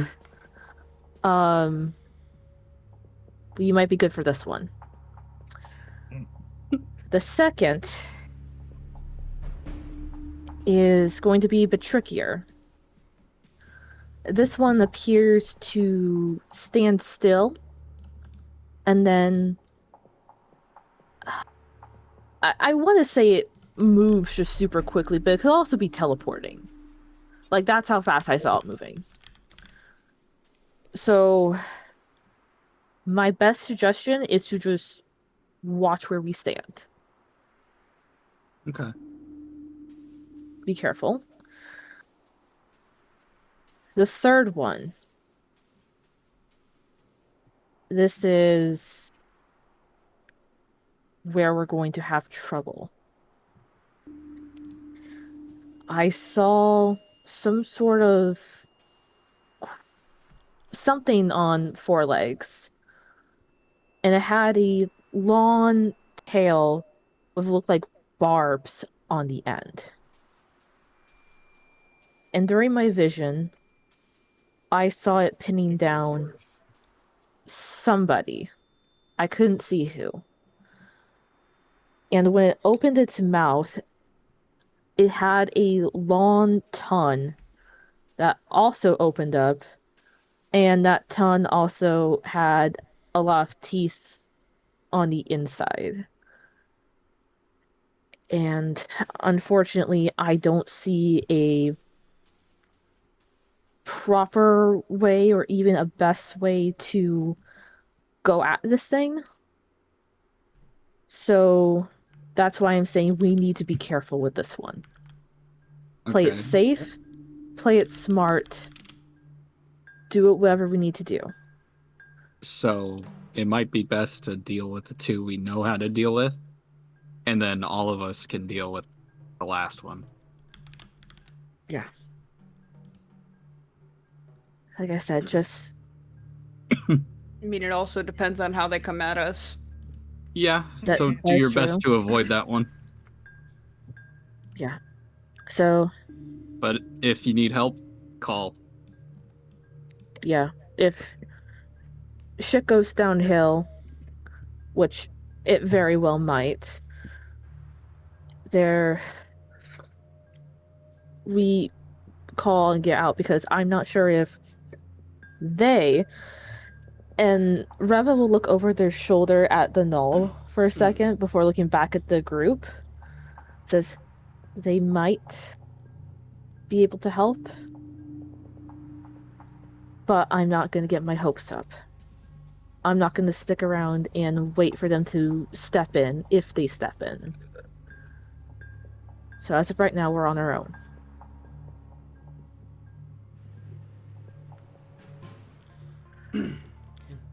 And Danny.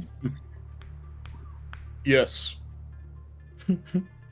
You may not be clairvoyant like I am, but you do have a voice in your head that seems to be at least somewhat helpful. So, if you can get anything from them, any tidbit of information that you think could help, tell us. Danny just gives a nod. Okay. Are we just supposed to stand here and like watch them? Are we babysitters? Until something happens? Yeah. As you are just all talking over there, you see that they haven't looked up from their notebook a single time, and they just say, "You know, for someone who's supposed to be bodyguards, you're standing quite a good distance away. All I'm saying is, if something really fast were to come out of there, it hit me, and I doubt any of you could stop it." I haven't moved because the group hasn't moved. I was doing shit. Right. Oh, we're all still in our. We're all still. Danny shrugs at that and moves forward.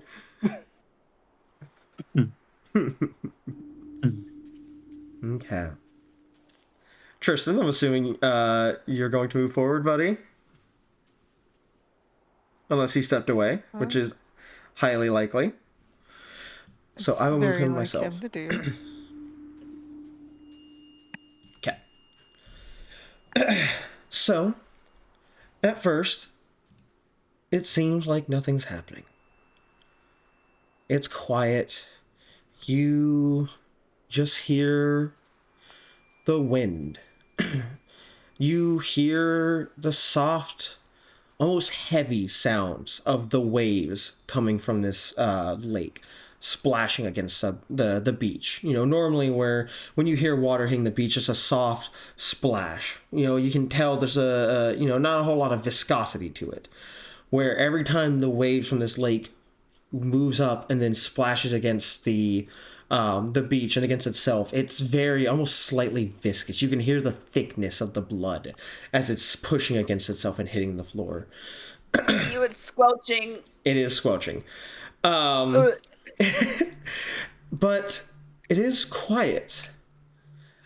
And then finally, the Harper just goes, okay, I think that's enough notes for now. Time to observe it. And then they look up and start observing the lake itself. And only then do you start to see some ripples in the blood. And the ripples are very soft at first, before they start to get a bit more consistent and a bit more heavy. And you see that they originated about here. But then the next time you see the ripples again, they're here. And then the next time you see them, they're here. And then you watch as the ripples are getting consecutively and consistently just closer and closer, until you see a long hook-like appendage begin to raise from the blood and very gently push itself into the snow. And as it settles, you see it has a one singular long claw, almost like a scorpion point. And the appendage goes up to almost like an elbow type bending. And then that extends probably about double the length to another elbow, which then extends another about double the length upward to another elbow, before you watch as the creature begins to pull itself from the lake, as you see the emergence of SCP-354-1. Let's see if this one's art will actually fucking show up like it's supposed to. It won't. You can zoom in and see it. Mm-hmm. Did that work? Featured image. The subject is what not the known. fuck? Why does that? That's what Grant does. And that works for him. I don't know why it doesn't work for me. That's stupid. Anyway, yeah, you feel free to zoom in and look at the creature as it begins to pull itself from the picture formatting. Nice cock. Who did that? Thank you. All right. Did what? Nothing. A channel point redeemed. Let me turn down the volume. It's going to be very loud. Music. Oh boy. Yeah, I was about to comment on the music. With that, so how combat works in this is a bit different. You are not going to immediately go into combat. First, there is a pre-combat explanation. If you want to ask any questions before combat officially begins, this is your last chance to do it before it will be penalized for being taken as during, taking up time during your turn. So, any questions, now is your time. In fact, hold on. While you're thinking of questions, I'm going to do one thing to this thing's token. Because that is not accurate. I just want to do for map clarification for like traversing through. Mm-hmm. All of these are stumps, correct? That are just sticking out? Yeah. Okay. Like rocks and stumps. Yeah. Just for traversing. But that means you have like big roots and big logs you can use as like cover. Yeah, absolutely. Okay. That is completely fine. This thing is not... Oh, I see why. Because I need to delete it and take it off. Hold on one second. Delete it and put it back on. There we go. There you That's go. that's where There we go. Danny is allowed to use Twitch as a bookmark. You said each square is one square of movement. Each square is one square of movement. So if you can move 5, then you can move 5 squares. So for example, let's see, where's my measurement tool?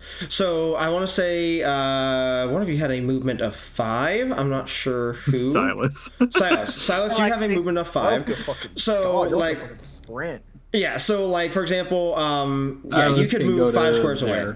Yeah, 1, 2, 3, 4. Yeah, you could go to there. So 1 square equals 1 movement. Where do you see your movement on the sheet? It's your speed with your SCP stats at the top. Underneath the big SCP. Yeah, because speed, combat, projectile, your SCP stats. Okay. How long are there any potential environmental hazards? What do you mean precisely? Other than the stumps. Are there any potential environmental hazards? I'm reading strategic tactician. Is there anything I would notice in the environment that I see as a hazard more so than the enemies, the lake, and the trees? No, that's what I currently know. The biggest hazard that is here is the monsters, 354-2 or 1. Just want to make sure I didn't notice anything else that might have tripped me up. Oh, you're spoiling us. My bad. All right, any other questions? Pew. Okay. With that, here's how combat will work when it comes to turns. I will pick who I think is the most logical to react first in this scenario, and then how turns will take place after that is the person whose turn it is, whenever they end their turn, will then pick the next person. And that will go until everyone has done their turn, and then which the turn will restart. Now, when you are picking the next turn, you don't have to pick a friendly party. So if you wanted the 354-1 to go in between 3 people, then you can choose 354-1 at the end of your turn. Okay? Going later is better generally from a defensive perspective, as you get to add a higher bonus to your dodge. So, with that, truthfully, I don't think there is anyone who's best suited to start first out of any of you. I think all of you are truthfully very prepared. I'm just going to leave it up to chance, and I'm going to roll d6. Silas is 1, Chuck is 2, Reva is 3, Danny is 4, Bray is 5, Alexi, you're 6. Did Chuck say he doesn't want to go first? Well, that's good. You don't have to, because Alexi's going first. Yeah, that checks out. God, I knew that would happen. The only reason I said that's Chuck has a movement of 3. You are the exact reach. Okay, I get it. Okay, so okay, this. I can walk and then do something else. You can. Right? Walking is not an action. Walking is your movement. Okay. Just like D&D. Walking is an action in this game. Okay, but I'm not going to let that take your fucking attack action. I'm not. Yeah, you get 2 actions. You get 2. Yeah, you get 2 actions. Walking would be one of them, or you could walk twice, or you could aim and shoot. Look at the actions. Oh yeah, that's right. yeah. Because and there's also non-standard actions, because those are standard actions. Standard actions are going to be. True. There are things you can come up with. Yeah. So standard actions are going to be, I believe, on page 63. 1, 2, 3, 4, 5. And non-standard actions are pretty much anything that you want to try to do that is not a standard action that you can just ask me and we'll work our way through it. Okay. By that account, then, I'm going to move, 5, I think? You can move 5 squares. 5 squares. That'd be 4, that'd be 5, right? That is 5 squares. 1, 2, 3, 4, 5. And then I'm going count to... as 1.5. I'm not doing that shit. That's too much math. However many squares are lit up. Okay.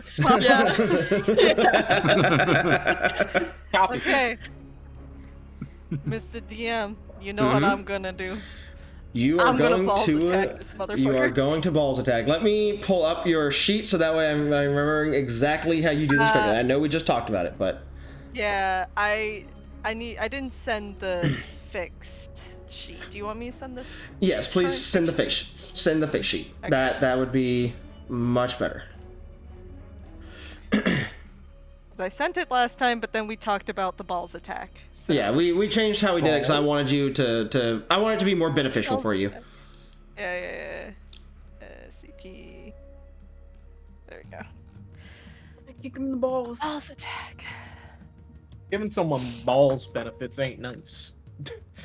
So yeah, sheet 50. Yeah, so you're going to balls attack, so that's on melee attack. get negative 1d6 to their 2 hit rolls of trying to hit you until the end of the combat round, or the counterattack aspect also works on successfully dodged attacks. After calculating your 2 hit roll total, add 1d6. Okay. And so I believe what we ended up changing, right, was normally when you do a melee attack, it goes off of your dex. But because since your whole thing is strength, and so is Tristan, I'm letting y'all use strength die instead of dex. So then you, and then you. Yeah, man. Because So me being dexterous makes me punch harder. Yeah. Okay, so that's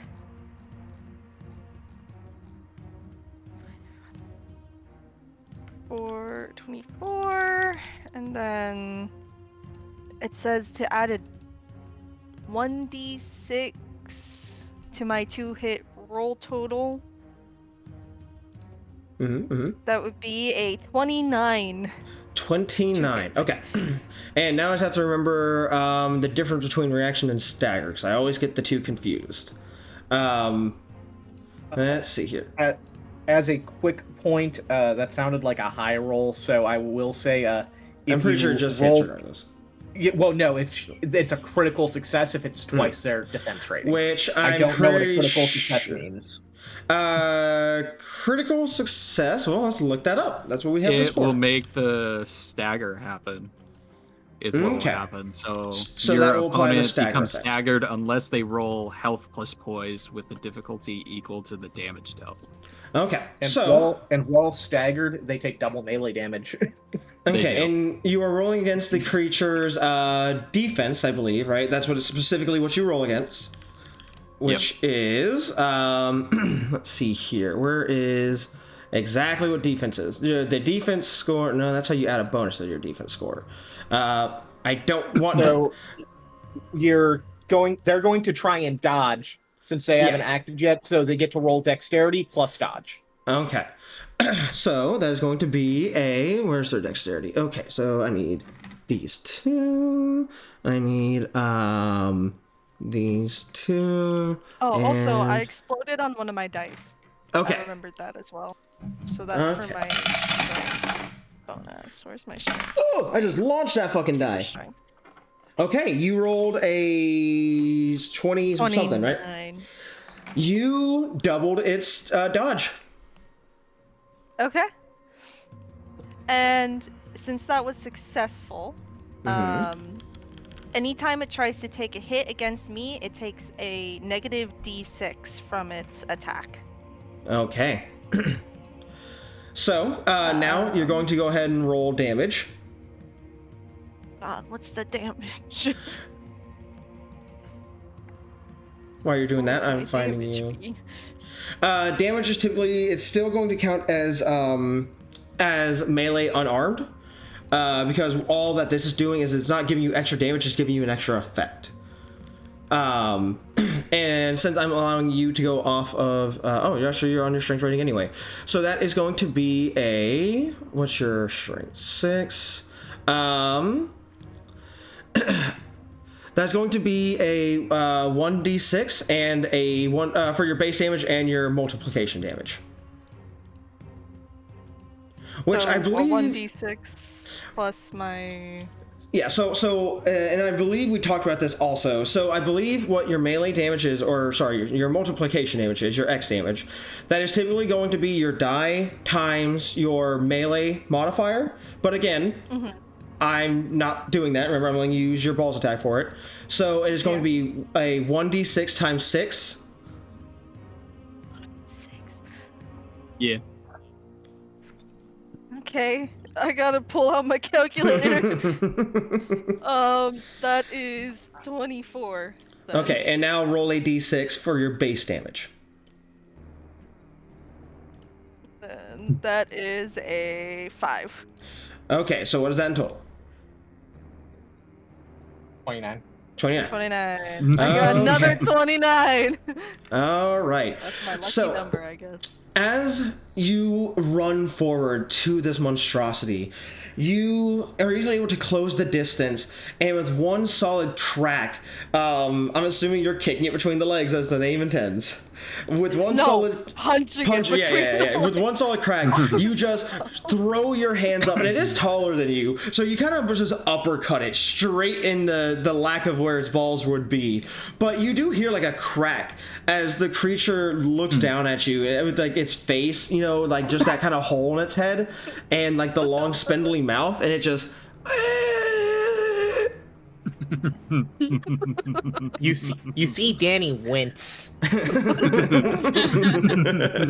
mean, that's one way to do it. And that is your 2 actions, which I believe is your turn. So now you get to choose who you want to go next. You can choose anyone on your team. It could be the SCP. Technically, I will let you know, Harper is in combat as well, so Harper is also an option. Harper is in combat. That's a good question. Who is... Since it is staggered now, you guys would do double damage. Only on melee, I believe. I believe it is only on melee, yeah. And your only other melee fighter is quite a distance away. He's a tank. It'll take him 2 good turns to get there. Yeah. Yeah, at least. Unless y'all can get it closer. Yeah. I say you let the SCP go. Yeah. SCP can go. Alright, so it is 354-1's turn. It is going to look at you, and Chuck could have it is going to... one turn, but let's see here. What is its movement? Yeah. It is going to... that is 1, 2, 3... walk around you. Actually, not even. It really can't just walk directly above you. Walk over me. And it is going to look at you, Danny. You mean Chuck? Yeah, Chuck, sorry. Chuck? Fuck, this whole time I've been bamboozled by myself. Yep. I have also been bamboozled by myself. Dude, you thought you were further away, didn't you? I absolutely thought I was further away. It is going to look at you, Chuck. I am not here. It is going to raise its hand and then, or its claw, and then do one long reach as it slashes at you. So it is going to roll to hit. That is going to be, what is 2? Okay. That is a 16 plus. That is a 21 that it rolled. What the fuck is that again? So that you is get to roll your. Let's see. It is you roll dexterity plus dodge. Yeah, dexterity plus dodge. Dexterity plus dodge. Ah, wonderful. Okay. I'm just now seeing the GIF that was sent. Can you score it? You gotta score at least an 11. What the fuck for giggling? Yeah, if you don't roll an 11, it will do. It will inflict stagger, which is a lot more meaningful in this thing than it is for a lot of you. Okay, well that's 12. Okay, so it does not inflict stagger, but it does still hit. And you will take.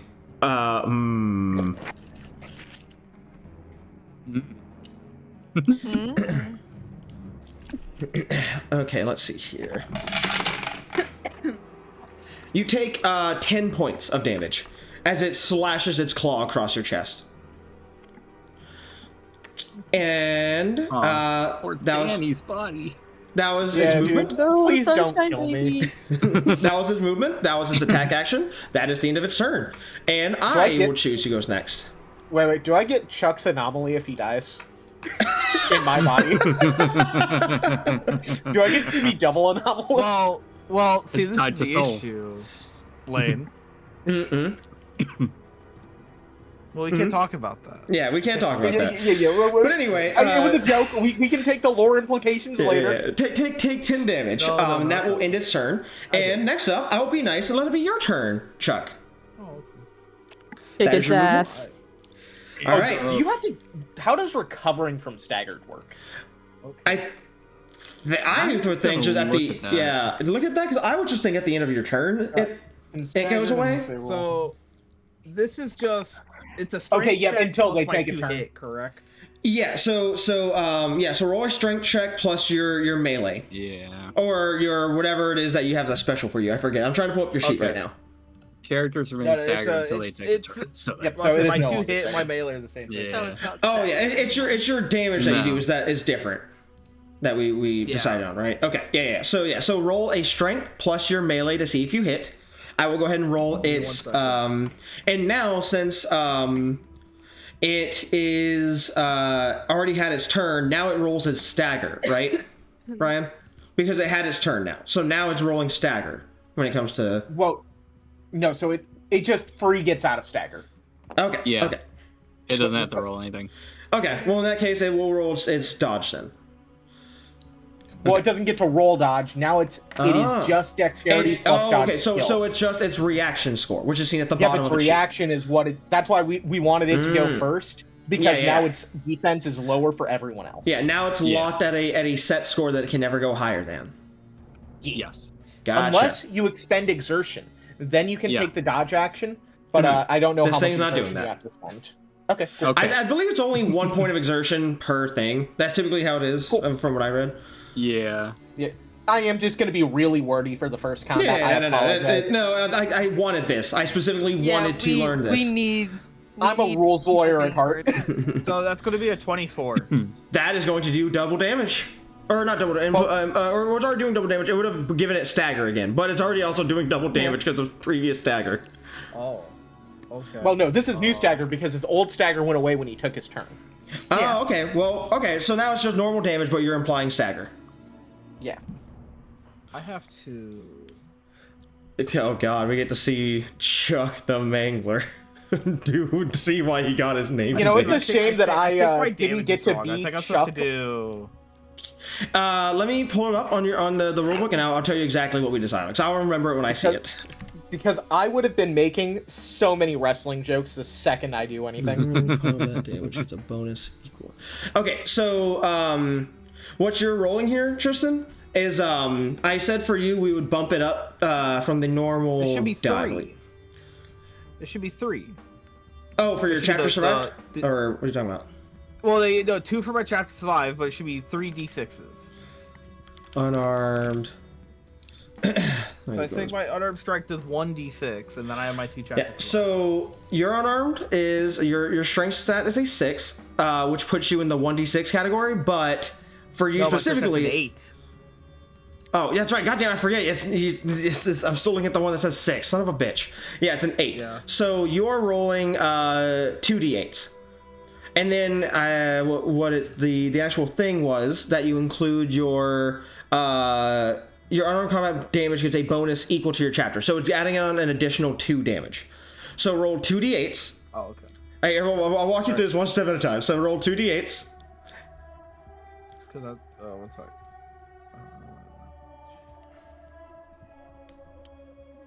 The music is chanting in my ear. It's haunting. I'm Yeah, scared. I guess I left Foundry a little low because it's not super bad for me.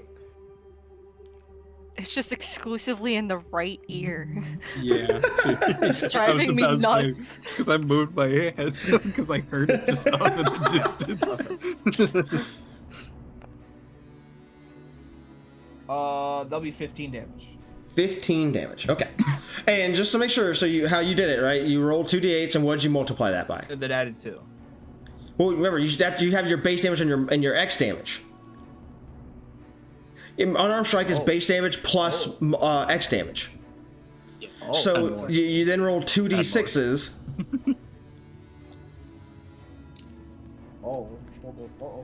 I dropped a d6. I'll find that in a minute. Add more. Big punch. It's going to be a very good punch. So that's a 5. Nice. Like in total for your X damage? Yeah. Okay. And you did multiply it right there. Yep. You gotta multiply that too. Which Yeah, what do I multiply by? we did the multiplication wrong on cheese. It's supposed to be multiplied by your combat. Your combat stat, which is a 2. So 5 times 2 for you, which is 10. Plus 10. 15, so 25 points of damage. 25 points of damage. Yep. Bop. Dorichi, I feel like your damage stat would have been in that same ballpark. It will you. I need you to say this to me again. Okay, so listen, look, yeah. Okay, listen. No, not now. Okay, not your turn. Yeah. Okay. All right. Holy crap! As Chuck walks his way over to this thing, you see he punches it. In fact, I'm going to give it a mutilation card for that because of what you just did to this thing. You punch it and fucking hit it so hard that its entire right limb goes flying off. Chuck. Yo! Somebody! Danny. All right. And that will end its turn. Or end your turn. So who are you putting up next? Chuck literally walking up like this in Danny's body. I don't know what anybody does, so I guess I'll let Reva go. Okay. Reva, you're out. Okay. Go, sunshine. Go, sunshine, you can do it. God, I don't know. Mushka! Damn it, Alexi. Shit. Okay.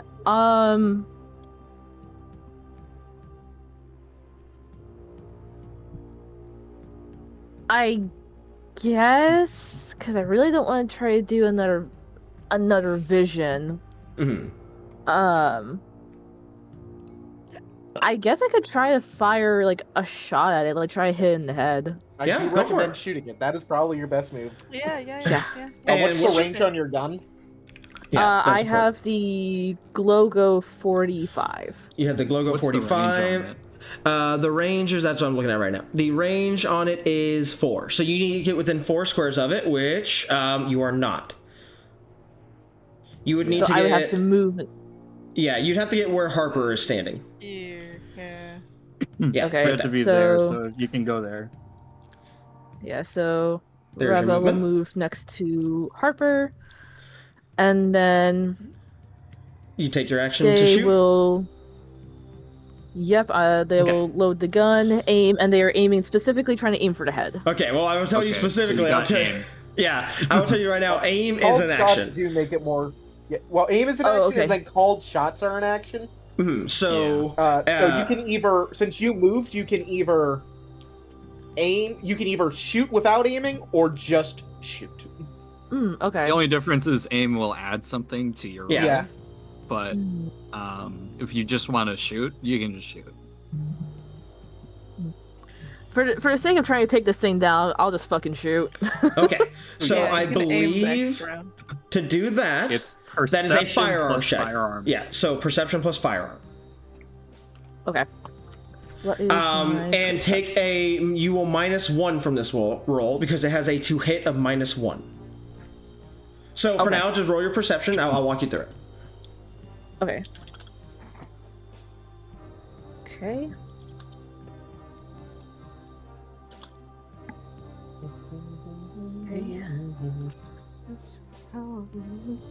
Okay. Alright, what'd you roll for perception? Perception, that's a 7. For perception, I rolled 15. 15. Now you add on your firearms. Which is a +3, so that brings up to an 18. And then you -1 to the hit, so it's a 17. You rolled a 17, which hits. Okay. Awesome. So now, you will roll 2d8s. And just put that number off to the side, write down, calculator, I don't care. Just put it somewhere you don't lose it. 2d8s, right? Yeah, 2d8s. Okay. Okay. I rolled 2. You rolled a 1 on both? Yeah. Okay, well, I don't think we need to write that down. I'm pretty sure everyone here will remember that. All right, so now you will roll a 1d8 and multiply it times your projectile, which is one of your SCP stats at the top. Okay. 1d8 times 2. Okay. Okay, that is... Oh, wrong one. So it's 4 times 2, so that's an 8. 8, and then plus 2 from your base damage, so that's 10 damage you just did. So that's pretty fucking good. I'm not gonna lie. You pull out the logo, and you've never shot a gun before, so you just do the most natural thing. It's like a camera. You point, you aim, and you shoot. And the recoil does kind of send your hands up a surprising amount due to not being used to it. But this bullet goes actually. Almost missing. It does miss its head, but it does go through the creature's throat. As you see, not necessarily blood, but some type of thick liquid is now dripping from it, and it's now leaning very heavily on its left arm, its only arm. It is a period of struggle to stand right now. Reva is now deaf in one ear. And that was your movement, those your actions. I mean. All right, so who am I picking? I'm willing to go next. I'm also just going to shoot it so we can be nice and quick about it. Okay. Yeah, I keep thinking that Danny is over here, and no, wait, that's Chuck. Yeah. Yep, Danny's over here. Y'all just need to get good about Danny, you're up. this.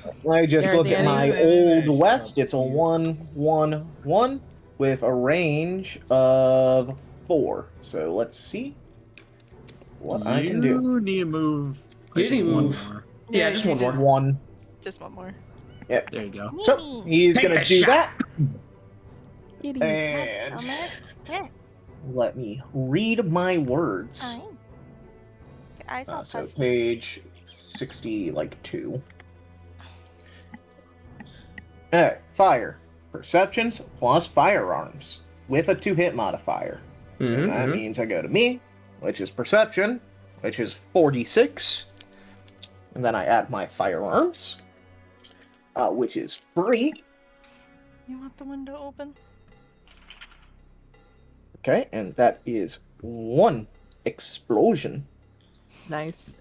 Look, I'm gonna tell you right now, That's dog. If 11 you've already plus rolled 3. higher, okay, yeah, you That's hit. That's a 14 to hit.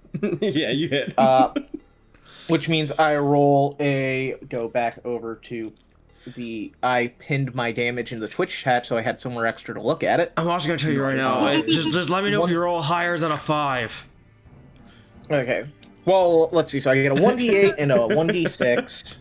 I rolled higher than a 5. All right. How do you want to kill this thing, Danny?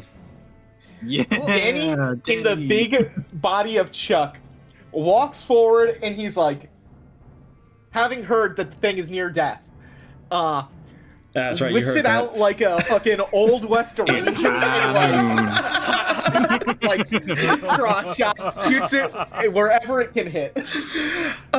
Yeah, with that, you walk forward, you pull up the gun, you shoot it, and the bullet goes straight through the creature's, through what was left of the creature's neck, and just tears the flesh off as the head topples to the floor and the creature falls to the ground, lifeless. As Danny just gives a little blows the smoke from the tip of the gun. I forgot. Danny could just hear me say this thing is. He knows what this thing is. Danny, knowing it's a back bad forget again, and someone goes, "Hey, how bad? Like, does that thing not have that much HP left?" You're gonna go, "Yeah," and then Ryan's gonna go, "Yeah." Danny hears that now, shoots it. Well, you gotta realize Danny took 1 step forward and, like, as nonchalant as Danny can, which isn't very nonchalant, let's be honest. Just goes for it. But as this creature falls to the floor, you hear Harper just go, okay, and start writing something down. And then you see the blood beginning to ripple again. Again, here, and then here. And then it stops. Nice shot, sonny boy. It then stops. I do my best. Oh, wait, no. I do my best. Danny, who goes next? The SCPs. The SCP. Wait. No, everyone has to make an action before I can pass it back to them, I think. Wait, but these are new SCPs. This is a new these SCP. are new SCPs, so I can. It is I a can new pass. SCP. I pass it to the SCPs, which means you can pick any of the SCPs that exist to act. Okay. All right. But only In that one. case, yeah. I know. Let's see here. Okay. Danny, as you are standing there, you then see, almost out of nowhere, a creature now standing directly in front of you. And only after you register it's there do you feel the wind of it whooshing past you. As you then see 354-2 standing in front of you. Whoa. And Danny looks into the camera and he's like, "Oh no." I looked at the camera like it's The Office. Oh no. And it is going to take a swing at you, Danny. So that is going to be a... Oh, that's an explosion. I heard like way too many dice to be rolling against my boy. Oh, you heard quite the right amount of dice. Oh, sorry, hold on, wait, no, I did that wrong. I did not spell that right. That's my first ever explosion, so I know it wrong. Where's the next die up? There it is. Okay. That is going to be a... Don't worry, it's not bad. It's only a 14. Oh, which means you doubled my hit. Oh. It's a critical success. Okay, so that means you are now staggered until you end your next turn, if I recall? Until I start my... Until you start next turn, okay. So it is then going to roll damage. Let's see here. Give me this, and give me... no, you're not what I need. Where are you? Am I missing a die? What the fuck? Oh, there it is.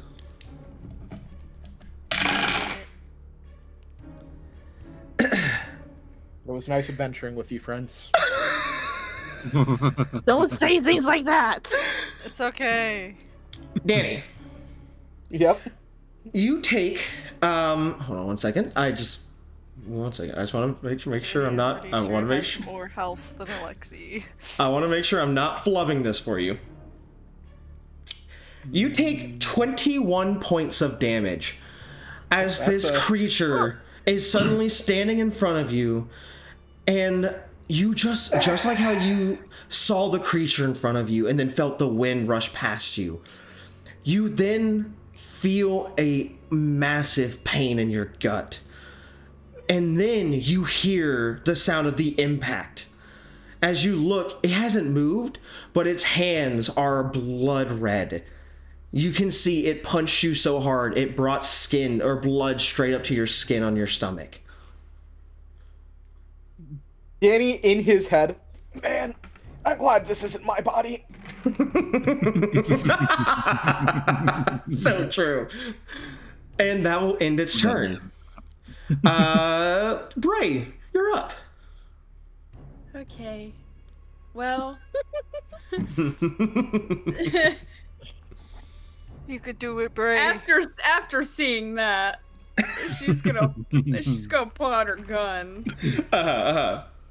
Mostly because I already have everything pulled up for that, and I was ready to do that. All right, go for it. Roll to hit.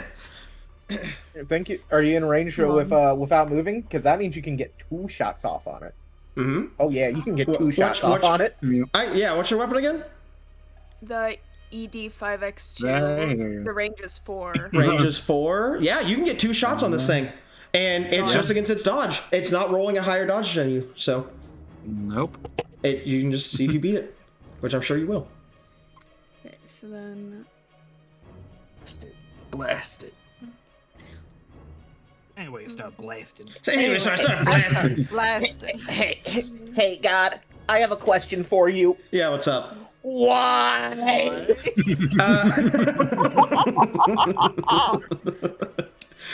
Hey, I have a question for God. So perception. I don't have anything in my firearms, so. So it's just a 18. Flat perception roll that hits. Oh wait, hold on, wait. Did you take away? It was 18 your flat roll. Okay, and there is no negative to hit. That's right. Okay, cool. Yeah, so 18 to hit, that hits. So now you roll damage, which is 1d6. So let me know what you get. A 3. 3. Now roll another d6. 3 again. Okay, and multiply that by your projectile, which is one of your SCP stats at the top right.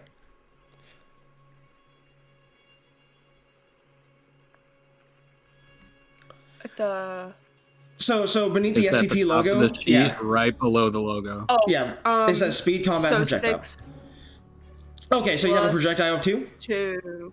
Yeah. Times. 8. Okay. Times. Oh, times. Yeah. So 12. Okay, so I'm just making sure I understand the math correctly. So you rolled a 3 on your d6, and your projectile is a 2. 2. So that's 3 times 2, so 6 plus 3, so 9. Okay.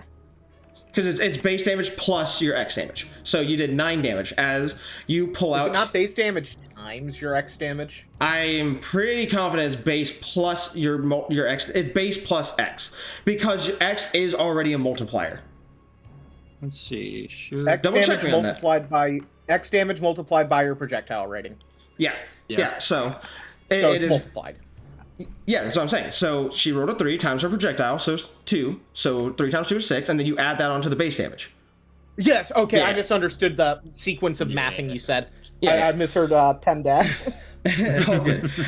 So that does hit. Let me go ahead and take the health off of it. But you can roll to hit again, because you do have 2 actions, and you didn't have to move for this one. For your second to hit, you have to minus your recoil. Yeah, which on the ED5 is a 0, so you're good. There is no minus. So you subtract Let's nothing. go. Okay. It's not bad. It's not great, but it works. It does its job. It shoots easy. Mm-hmm. Got a 16. That hits. Roll damage. So then that was. So I just do the same thing, right? Yep. So roll d6 and then roll it again and multiply it by your projectile. Add it all together. In a perfect world, this game would exist in Foundry and you wouldn't have to do any of this math, but... It would be 14. 14 damage. I love Foundry to figure out how to fucking do this math. Be some fun formulas, that's for sure. You could you would have to start building it together. But yeah, with that, you look at the creature directly in front of you, and you pull out your pistol and just start blasting. You put 2 good rounds into this thing's chest, and just like how it's been doing its rapid, sudden movements, it's not looking at you at all. In fact, it's looking over to its right, over at Silas. But then, in the time it takes you to shoot, and then you blink, it's now looking directly at you.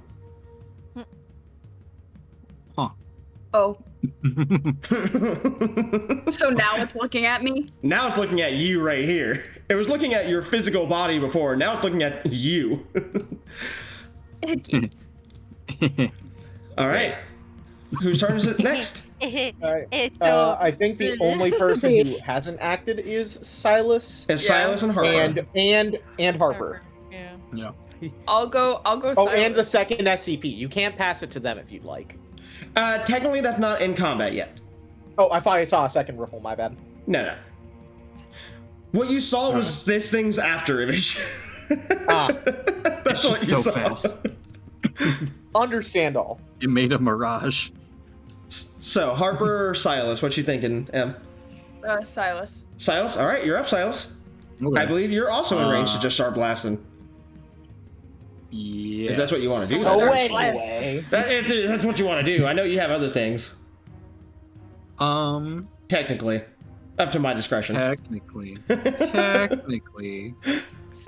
Which I could just do a shot, and then I could do a special thing. You could. So we're just going to do a shot first. All right. Roll me a 2-hit. Yeah, so we got to get all these perception dice out. And while you're doing that, I'm going to look something up real quick. Perception.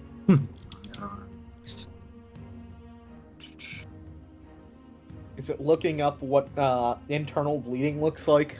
Because that's what Duck looks like right now. So, Silas got a 14. That hits. Roll damage. It's his roll every single fucking time. He's gonna roll 14 damage now. You have very uniquely weighted dice. I feel like you need to start betting on 14. You gotta go to the roulette. I gotta. You gotta. Okay, and then it's damage, so I gotta look at the gun here. I just had an unholy idea.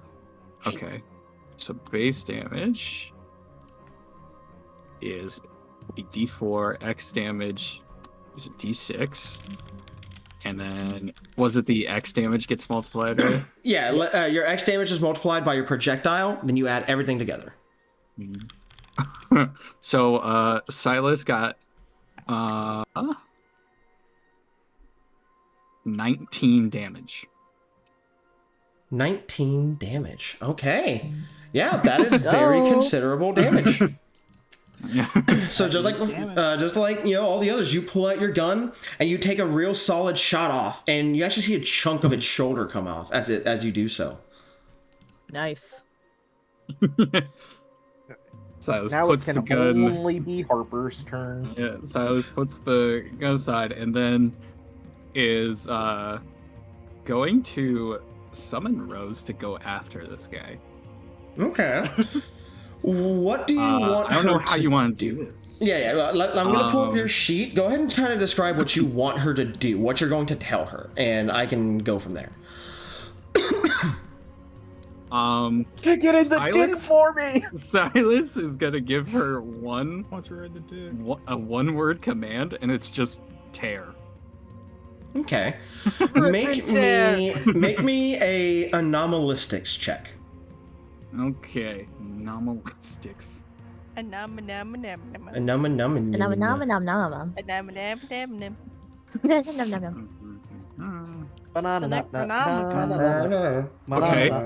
Oh my god. Okay, so that's 3 that exploded there. That one exploded there, so that one goes up. Huh. Okay. Okay. So that was a 16 for anomalistics. A 16. When you look at her and say this, she's going to look at you and squint her eyes and say, "This is the only time I'll let you boss me around until you get your orders."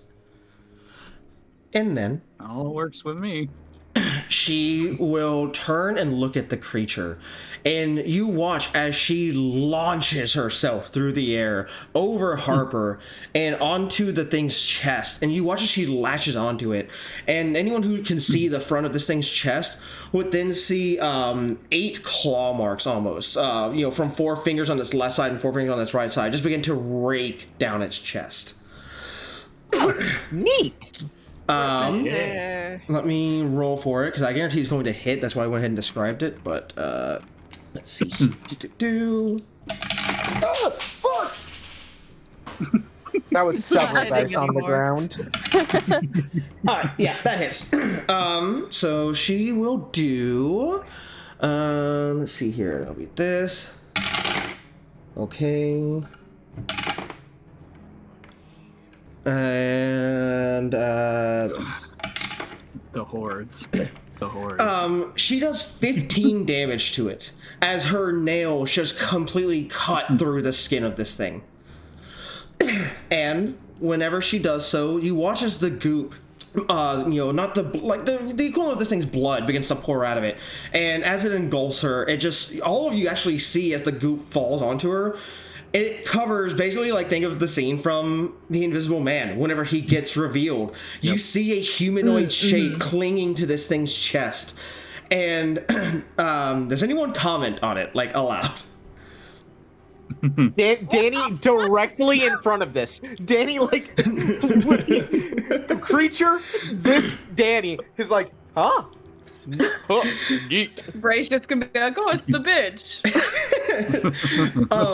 You watch as the head of this thing is covered in blood, turns completely 180 degrees around to look at all of you, and its mouth opens, but no sound comes out, and then you watch as the sludge just falls to the floor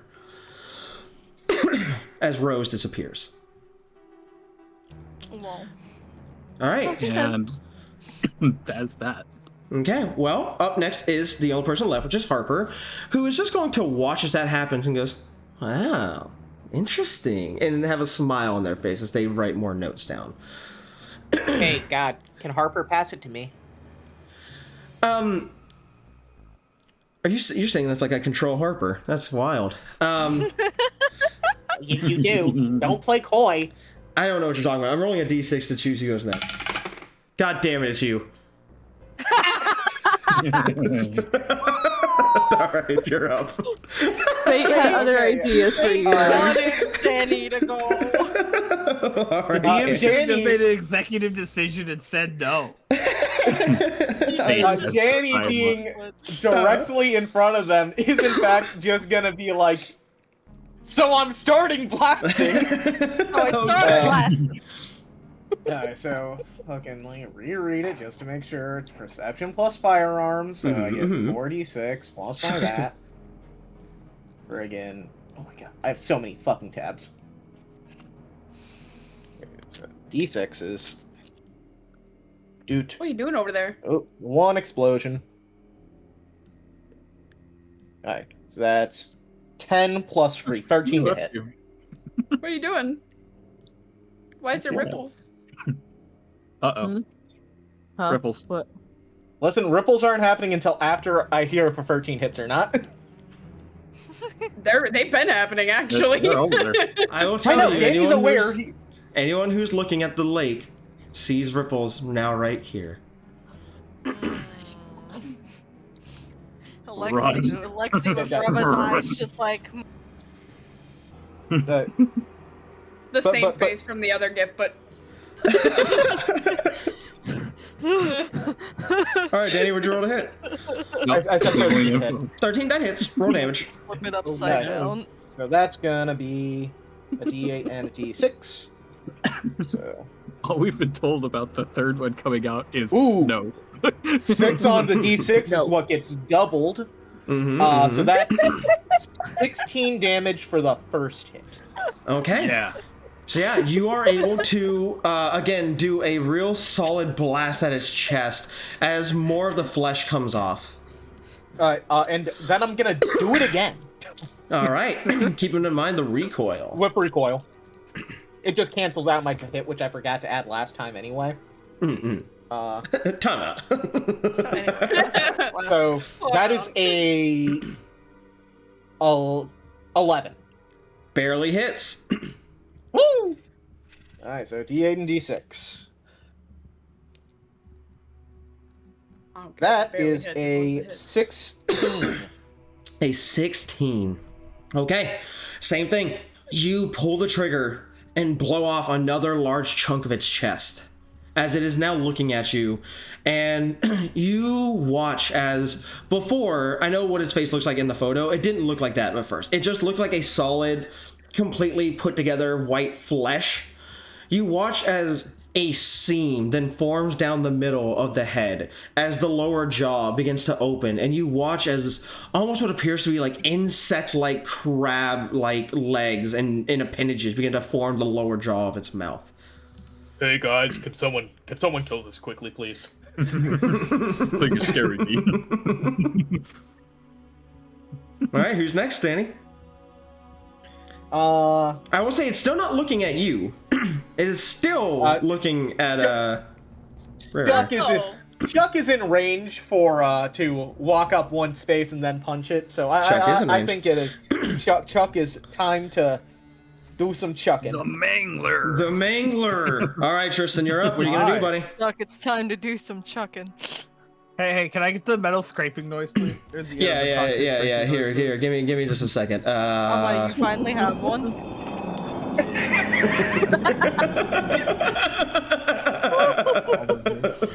Oh, you finally found one. Good. That I did. Alright, give me a couple minutes. I have to roll a lot of dice. Hey, I'm just telling you right now. Just let me know when you roll past the 10. Just to make things a bit expedited here, because this might go a very easy way here. Alright, how'd the 13 look into the 13? That'll hit. Alright. No, I'll take that because he's so low already. But what it sounds like. He's pretty fucking low. Alright. Got 2 revolver shots to the That's chest not good. after a demon girl spirit and another other shot from someone else. Ooh, that's not good. Hey, I'm just letting you know, this is just letting me finally know how much I can power balance against y'all. Hey, that's this 16. Is good learning for me. That's a 16. You nearly one-shot me. I'm gonna do it next time. That's 16. That's not bad. I'm gonna do it next time.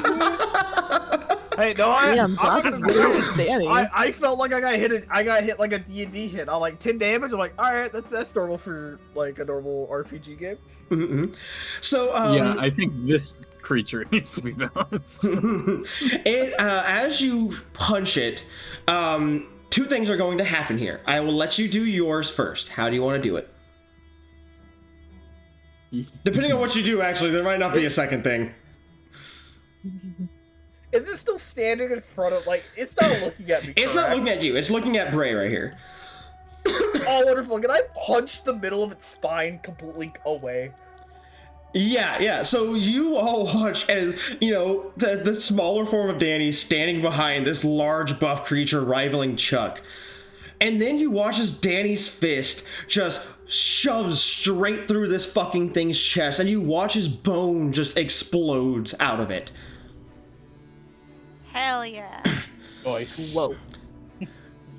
But since you didn't negate what the second thing was going to do, that's still going to happen. The creature, as it looks down and sees its chest wide open, is then going to, and again, just a absolute blaze of movement, Chuck. You feel hands suddenly grasping your wrist through its chest as it tries to pull your hand through further and up to its mouth to try and bite at you. As one final action. That is a... Let's see here. That is this. That is... No, Danny, your hand. This. That's this. Yeah, Danny's just, he's hoping. Oh, that is an explosion. Uh-oh. Oh, not my hands. I use those. I It's gonna be a strength no, it's just rolling to hit. We're right in front of him. Okay. It's just a roll to hit. This is the only thing that it can do on this last action before death. That is a 17 to hit. Which you only have reaction, so whatever that is. Which I'm assuming is not a 17. No. Okay. Unless I grossly underestimate the player's character stat. All right.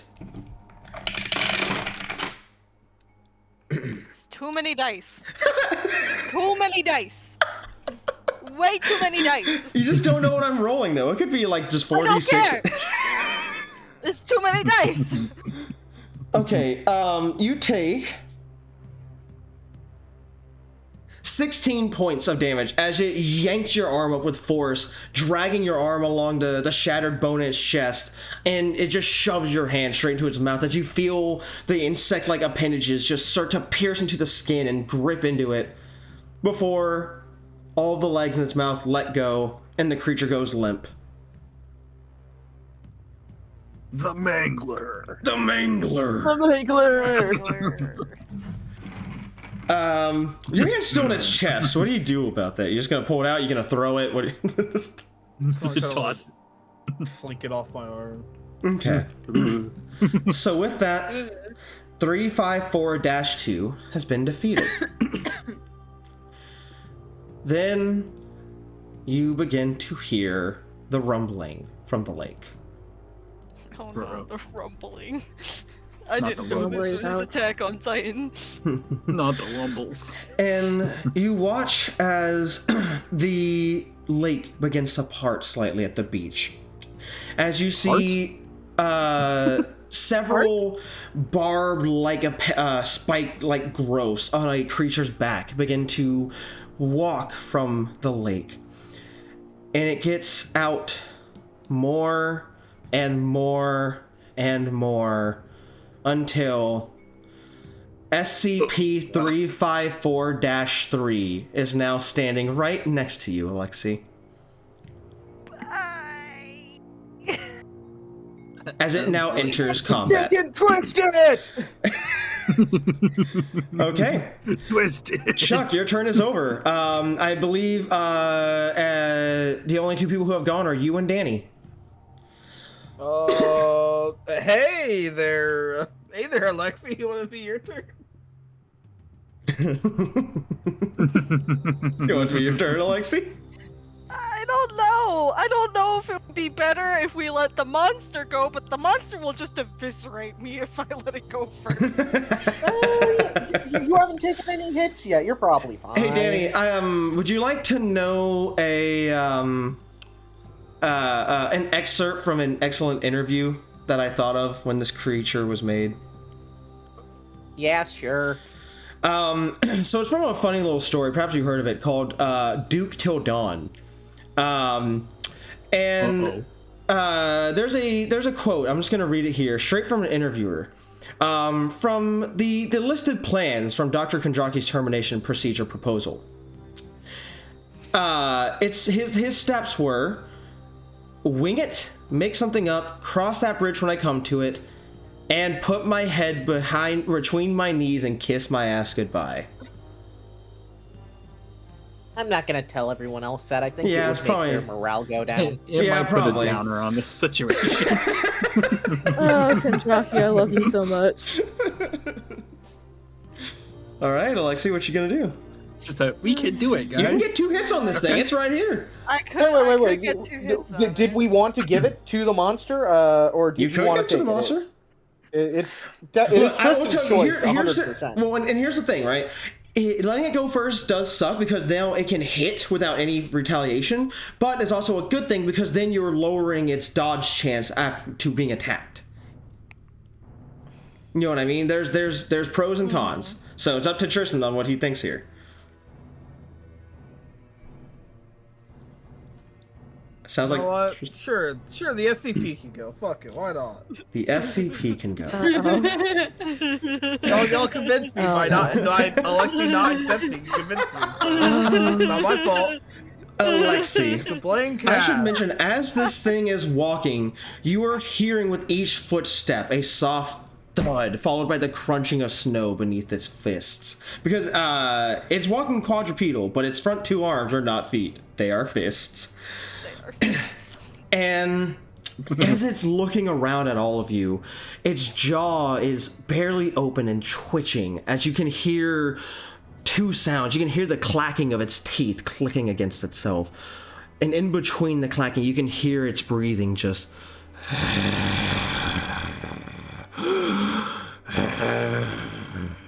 And the breathing gets now louder. I know what you mean, Reva. As the breathing gets louder, and you notice it's getting louder because it has turned its head to look at you, Alexi. It is going to then open its mouth and just go for a big, solid chomp. That is going to be a... Let's see here. Oh, Gerald's gonna kill everybody. How does this exist? How do I... Roll dexterity plus dodge. Oh, yeah, dexterity plus dodge, because you haven't gone yet, so you can do that. And I believe if you roll lower than your dodge chance, you just go with your dodge chance. That is correct. It is correct. I don't have dodge, so... You don't have any dodge? Nor do I. Piccolo would be ashamed. Just dodge. Well, that's good. I got an explosion. Okay. Good. Nice. You like it? Let's see. Okay. That is a 19. Ooh. That is a 19. Okay.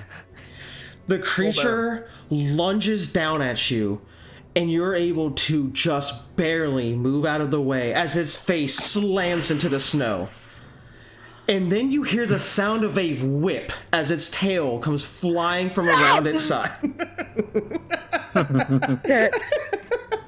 Okay, now do that again. That again. That again. I can do it again. That's an explosion. Do it again. Oh God.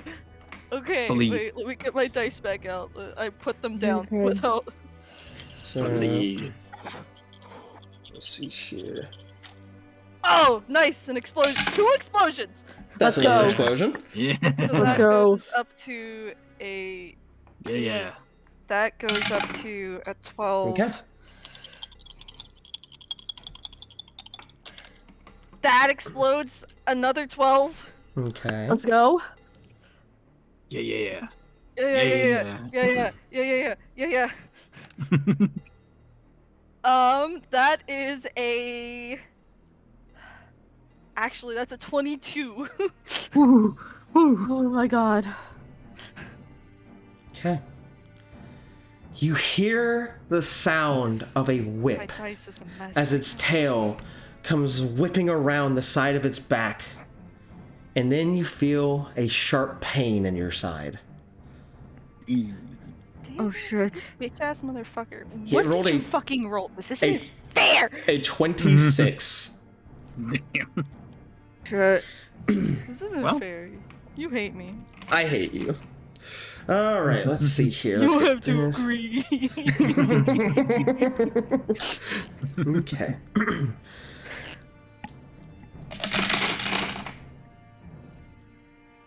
Okay. Oh, Gerald's gonna kill us. Gerald's gonna kill us. You Oh, take. Kill the rest of you guys. We don't die here. We're gonna die when we get back. Yeah. Gerald's gonna kill us. You take Oh, no. You're gonna be so mad. 20 points of Your damage ass when you get home. as the tail whips around and you feel one of the barbs impale into your side. However, you get lucky because How's that lucky? I'm getting there. Whereas normally, the sharp object pulling out of your wound would cause trouble, such as a mutilation card called Bleeding Out. The barb breaks off and stays in the wound. You will not receive the mutilation card. Oh thank god. And that will end its turn. Everybody group up on Alexei. Why the fuck do we got so little HP? What the fuck?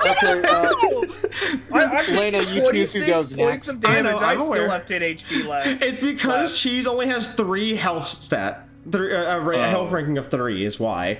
Oh. Yeah, because I put You everything didn't into put it. strength. Okay. Because he was supposed to be a strength build. Okay. He's a You got- glass alright. cannon, essentially. So Did you that not is consider 1, the 2, strong 3, boy needing to get up close? No, it's the fact that he's a glass cannon. He was Alright. literally not born for this. Yeah. Speaking of He was Alexei, put into an SCP. Alexei's physical body is up. Reva, it's your turn.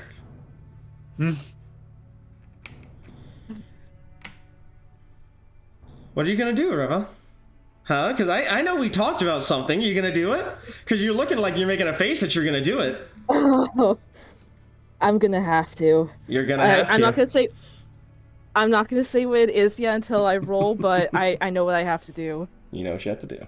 I just don't know what if I'm Right. strong enough to do it. That was just a So, promise. do I just roll my ability? Roll me the ability check and tell me what you're trying to do, and I'll tell you how well it works. I see she's getting the notes ready. I see that keyboard getting ready to be typed out. Okay, were you not? It looked like you were about to type what was No, happening. I was looking in the gifts tab. Oh, okay. So you were still typing then, or at least clicking through. I thought you were getting ready to type what she's being so vague about. Okay. You should be. You're my note taker. I'm taking Alexi. You're taking the Hoshi approach, I see. Yeah, everyone else can have their own fucking notes. I know that Faye has notes. See, I'm a very nice person. I'm handwritten notes. Like a true captain in Grant's campaign. I'm writing notes for everyone, but in your campaign, I'm only writing Hoshi notes. All right, Faye, you're making a face. What'd you roll, buddy? I rolled a 24. What do you want to happen or attempt to happen? That's my health. As Reva is as soon as Reva sees the barb impale her physical body, impale Alexi, she goes completely still. Her eyes go wide, and then her head slowly turns to look at the creature. Mm-hmm. And I got to think of how I want to say this. Yes, you do. And you know there's another role being made for you after this, correct? I know what it is, yes. Okay, very good. Very good. God damn, my phone is blowing up. Hold on a second. Same. My dad's asking about the Silent Hill movie. I heard the Silent Hill movie's not good. Me too. I heard that in trying to be faithful, they actually were the least faithful that they could That's what be. I've also heard. Yeah. So it's gonna be Faye. But I've heard the exact opposite from Mortuary Assistant, so that's fun. Oh yeah, there is a movie. That's so funny that they made a movie for that game. I love that game. It gives it funny to me. I think that game is the funniest game of all time. Yeah. There's apparently a lot of like CGI mess in Silent Hill, and everything in Mortuary is practical. Hell Wow, yeah, that's as it awesome. should be. Yeah. All the creatures are represented by creature actors from like the Conjuring movies and Oh, that's awesome. Fuck yeah. I have to go check that out. Okay. All right, Faye. What's the plan here? As Reva is staring down at this thing, their face is completely neutral, but there is almost a murderous rage in their eyes. Mm-hmm. And they're going to raise their hands up, almost like they're blocking their face. Mm-hmm. Their hands will kind of form into almost like a claw shape and start making a pulling motion as they use telekinesis to try to rip the tail off of this thing. Okay, you rolled a 24. Tell you what, because one of the cool things about this, how combat in this system works, is I can kind of just let shit happen if I want. Because this system's cool like that. And since I like to let shit happen, Alexi, you would watch as this thing's tail begins to look like it's being strained and forced against itself. You can see some of the skin beginning to tear and pull apart. But then you see almost as if the creature has control over its own regenerative abilities. You can see the skin starting to force itself to stitch back together. It is right in your face if you would like to assist in this. Okay, make me a melee check, or just make me a balls attack check. Yeah. Balls attack. Balls attack. Strength. Okay. That explodes. Nice. See, this is the cool thing about this system. I can just let shit happen if I want to. Actually, does my super strength come into play here when I explode? It should. Technically, it's a strength-based check. 2 bonus type of a higher type when it explodes. It technically should. By my allowances here, I would say yes, because it is on a strength-based check. Okay.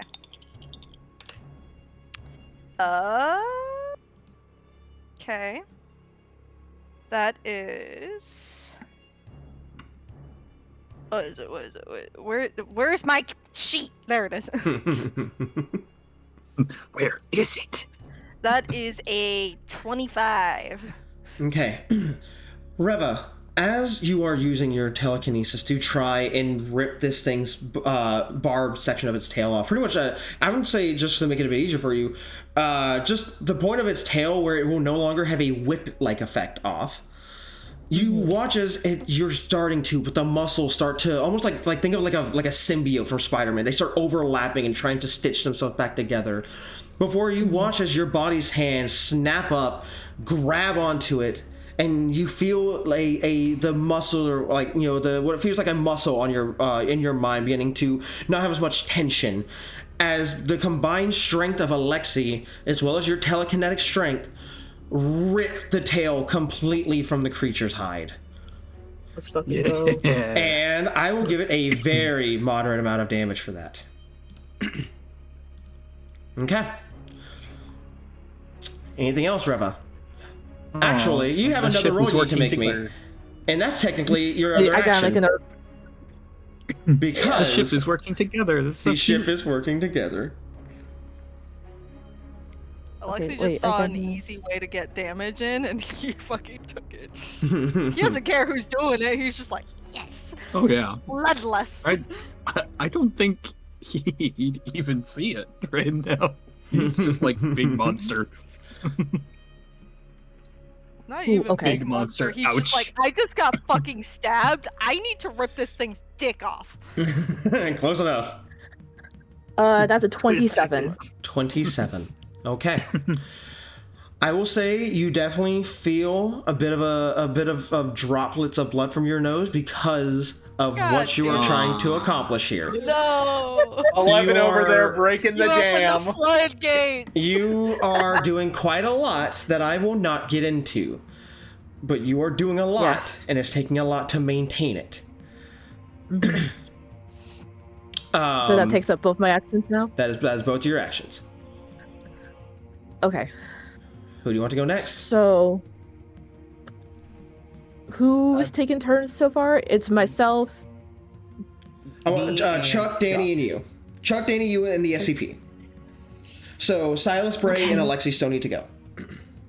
Alexi's fucking vibrating. You see them? Come on! They're fucking vibrating over there. All right, Alexi, get in there. Yeah. Okay, I already know what you're gonna do. Just roll ahead. Okay, where's my strength? I need to just keep these dice out because they're literally my only things I need to throw.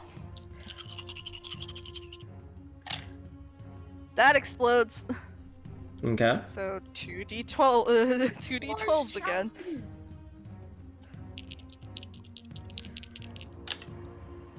Okay, that is. Checking something really quickly here while you're doing that. That is a 21. That hits and imposes stagger. Okay. Yeah. How do I do my attack now? Because so yeah. So make me roll. It is your. God damn it! I just moved off the unarmed strike. Unarmed. Literally just clicked off it when you asked me this. Okay, so you have a strength rating of 6. Yes. Okay, so roll 1d6. Okay. That is a 5. Okay, now roll another d6 and multiply it by your combat skill. Or not skill, your combat thing. Underneath the SCP logo. Yeah. I kept. Okay, 12. Okay, so 12 plus 5, 17. And that's how you do damage. So you do 17 points of damage as you, Nice cock. Thank you, Baka, thank you. And now you can roll again. Because you're right here. You can do both actions. I guess it'll do double damage if you hit. This will do double damage. Something tells me you hit. Yeah, probably. Oh, yeah. That is a 20 plus 6. 26. 26, that hits. And now go ahead and roll damage. Same way you just did. Roll a d6, and then roll it again and multiply it by combat and add it all together. Oh wait, here, let me just. Okay.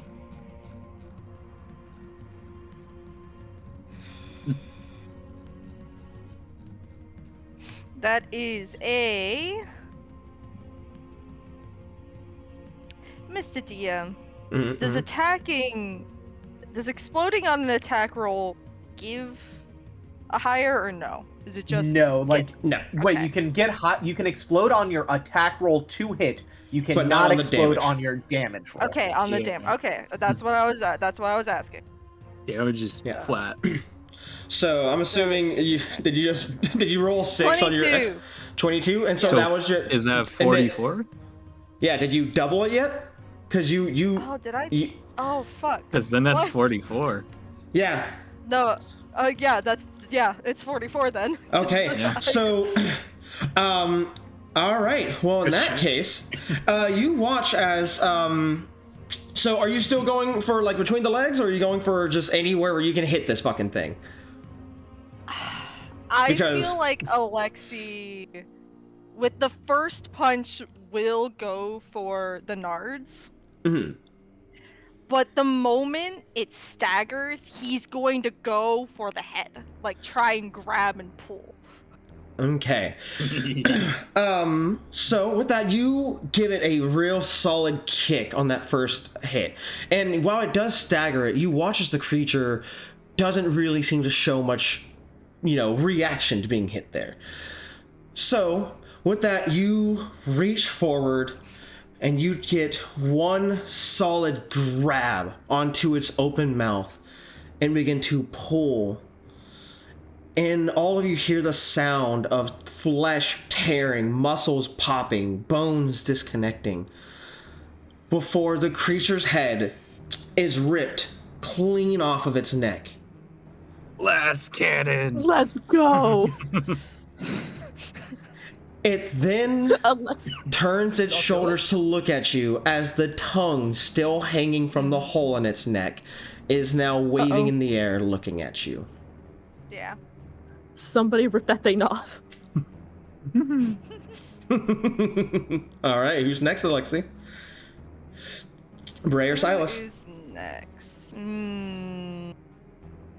Bray. Okay.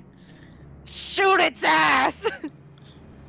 You will have to move forward for that. You have to get 1, 2, 3. You have to get at least here. Oh wait, sorry. I'm looking at the wrong goddamn character. There. You idiot. Look, I'm managing a lot right now. Your own trick, your own schemes. I have to get at least here, but I can move like one. Like I could go right here. You have to get at least here to shoot, but you can get closer. Just getting closer adds nothing to you. Yeah. Except getting in that thing's range. Yeah. Okay. Don't worry. Danny will go kill him. So you can shoot it one time since you moved. Or you can do something else if you don't want to shoot it. You have other options. Would I have to roll like a perception or anything to see what's around me? For your ability? Or, yeah. Fuck no, that thing goes off on its own. Okay. In fact, I will pull it up just to make sure that we tell you the right way to do it. Okay, so go ahead and make me the corresponding check for it. I believe it is telekinesis.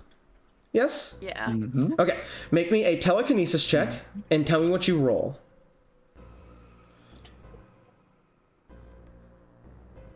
That explodes.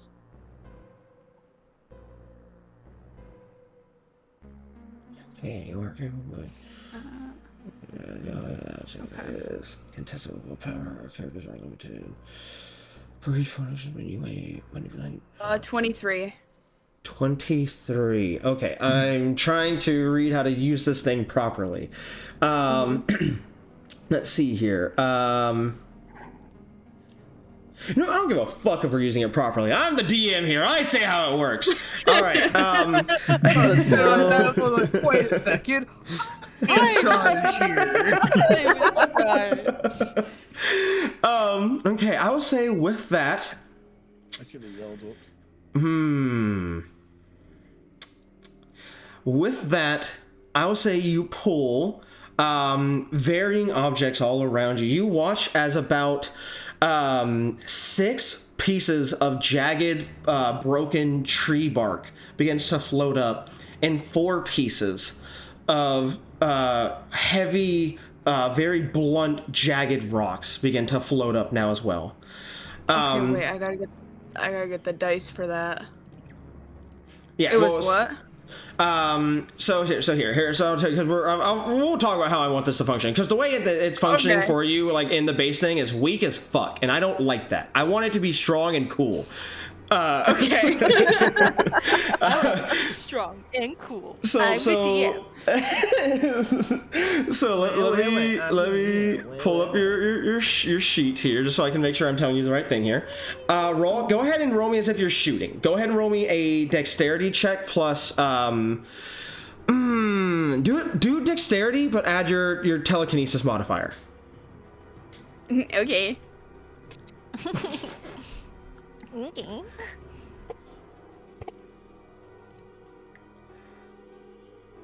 Actually, I need 1, 2.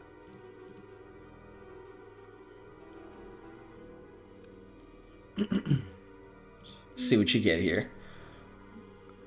I'm seeing lots of Lena hypes and also some scared rivers. It's accurate. It's pretty accurate. That was more of a shocked Reva than scared Reva. True. As the That is true. That is so true. Throw that demon into the chat. Yeah, because like I said... 19. 19. That hits. So go ahead and roll me damage. I will have you roll me 2d6s plus do me 2d6s for your or no, fuck that. I want it to be cool. Let's do 2d8s. Do me 2d8s for your base damage and your X damage. Yeah. Yeah. Yeah, fuck them up. Yeah. I got 7 on both. Okay, so 14. So now do 2d8 and multiply it times your projectile. Wait, I'm gonna write the 14 down on my my calc. Go for it. Your calc, as Grant would say. Short for calculator. So then this I multiply by my what again? Projectile, which is 2. Okay. Oh shit.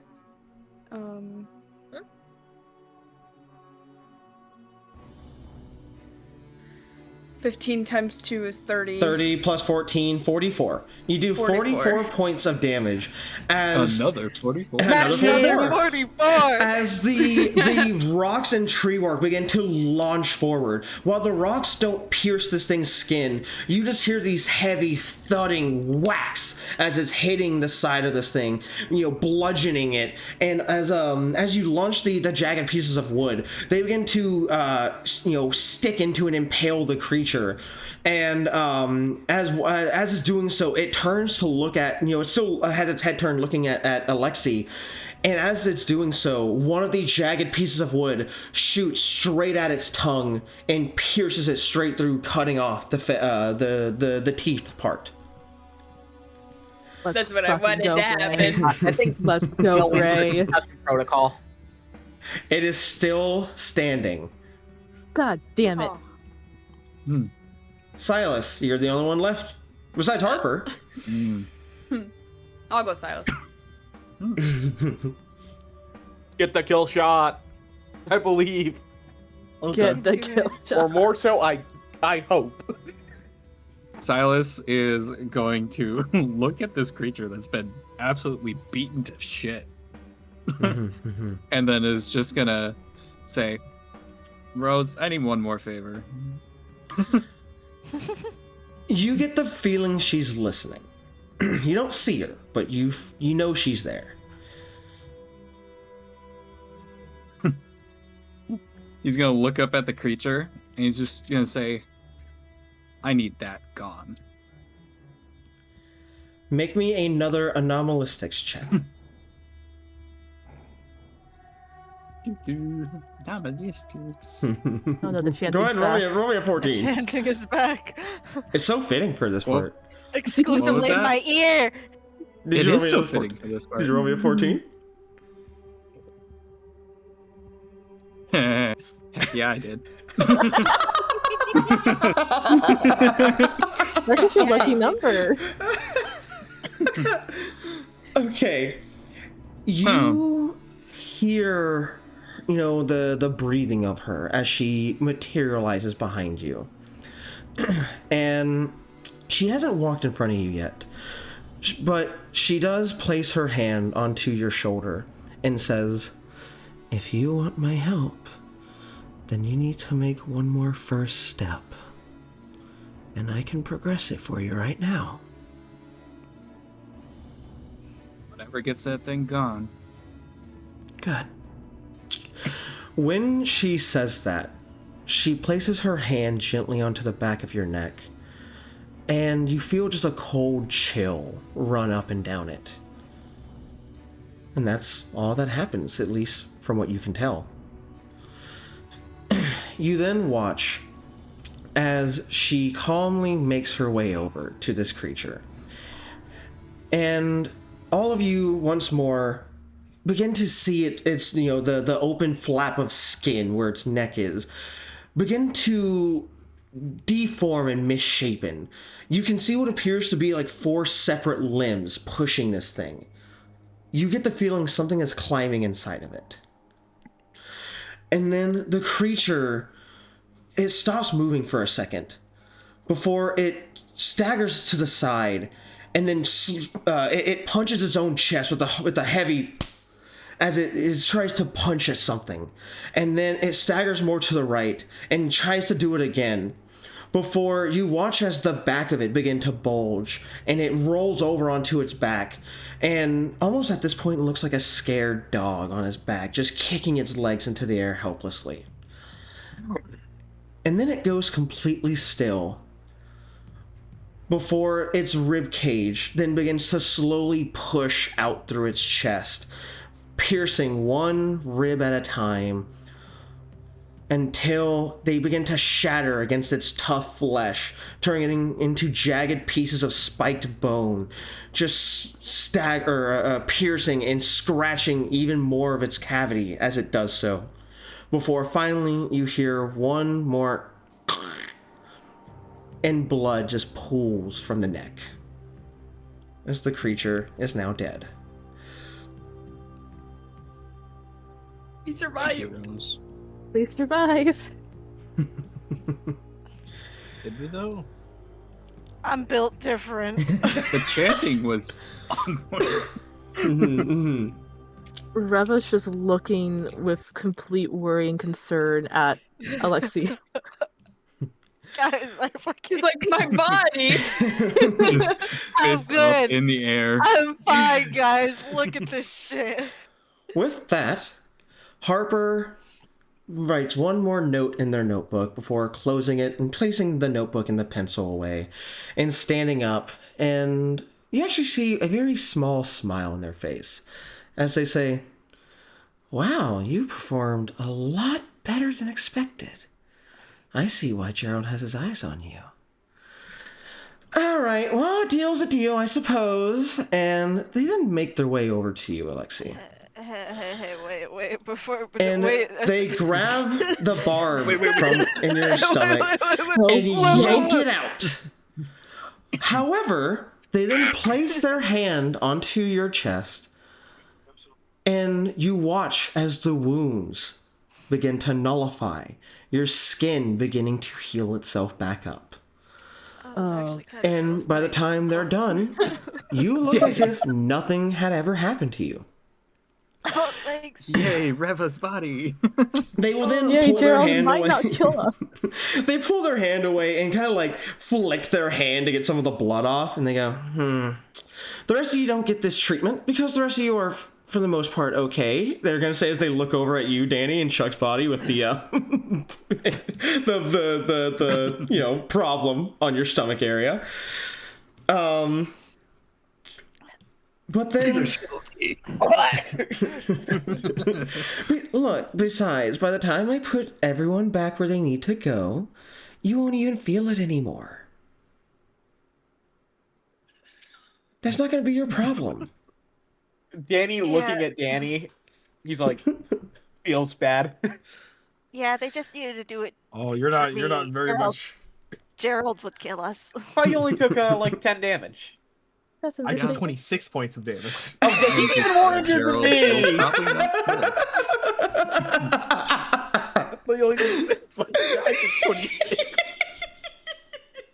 I took 20 in one hit. With that, I Harper, took 21 in one hit. I'm topping. Harper is going to look at all of you and be like, all right, look, I you only can, have 24 health. you can have this conversation on the plane. For now, would you like to be back in your normal bodies? You know, guys be guys, girls be girls? Please. Danny looking Alexa, warily don't at answer his that own question. body. I've read your file. What? I was about to say yeah. Yes, but I'm aware of the conversations you were having before my arrival.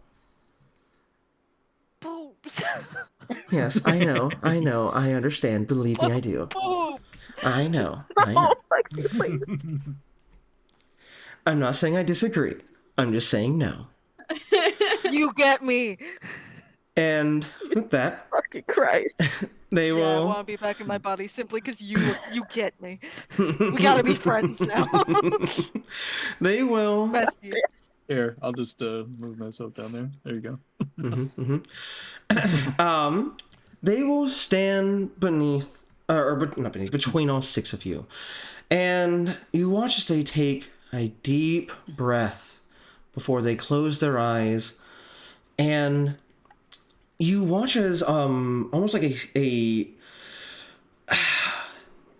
push of air, I guess, is the best way to describe it. Almost like an air bubble that you can just barely see, like as if it's a piece of glass, begins to emanate from them. And it expands more and more until, in fact, I can actually portray this with a measurement control here. Until it covers about that much. God damn. Wow. And you all begin to hear almost like the sound of like a vibration, almost as if there's a massager being put up against your chest.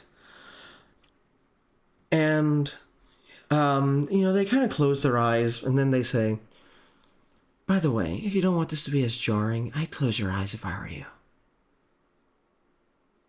Yep. Eyes closed. Yep. Does Eyes are shut. Okay.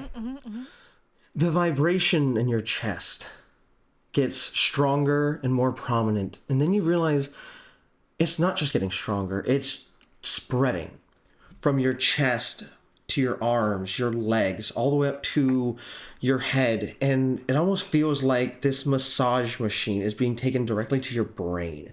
It feels like everything's going fuzzy and almost hard to stand, to focus, to breathe. And then it stops.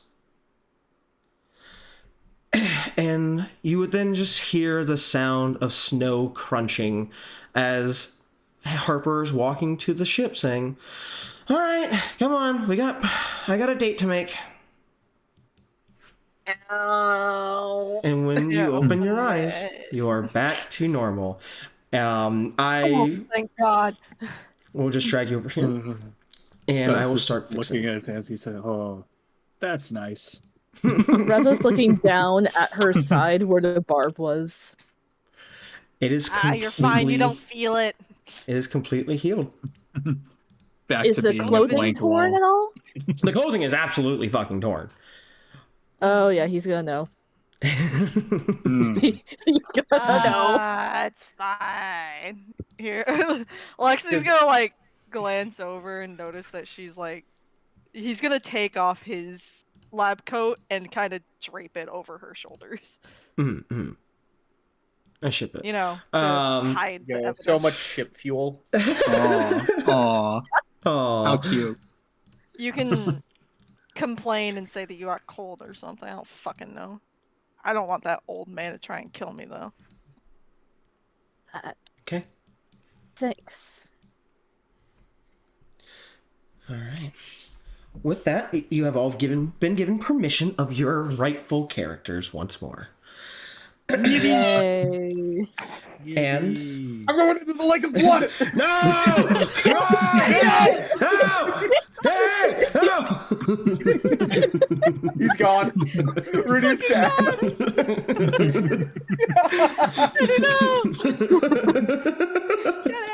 They had the same energy as like our two separate SpongeBob clips. One, the flying fist, and two, I get struck by an ice cream truck and live. Favorite quote. Well, yeah. With that, you are all back onto the plane and beginning your flight to the Foundation once more. During this time, Harper has added a few more things to their notes, but for the most part has shut it and is now just kind of laying. They're like it's typical airplane seats, right? So there's like two seats, and then the aisle. They're sitting in the window seat with their feet in the second seat beside them, just leaning against the jet wall. Alexi's gonna peek over the seats and go, "You got good information there?" Oh, I got so much good information. Good. Alright. And he's gonna lean back down and once again push his seat back. Yeah, Reva just kind of tries her best to like not curl up into a ball, but just curl up to make herself as small as she can in the seat and just lean against the side of the plane because she's in the window seat. Mm-hmm. Okay. Anyone else doing anything of note before any conversations? Danny is futilely trying to bend something because he no longer has English. He's like, that was cool while it lasted. Danny, baby boy. I would give you one last. I would say I just let you do it one time for free, but then that'd be giving you false hope that I'd ever do it again. But it'd be funny. Are you bribable? Am I bribable? Bribable. It's your 6-month Twitch anniversary, right? I can bribe. I suppose. What's on the table? Oh, you'll see later. Okay, sure. I get to hold the secret for now. Tell you what. Keep it in your back pocket. And just let me know that's what I was gonna do. I'm saving. I get one last punch of Chuck stat. Mm-hmm. Keep it in your back pocket, and we'll revisit this. Who yeah. Anyone else?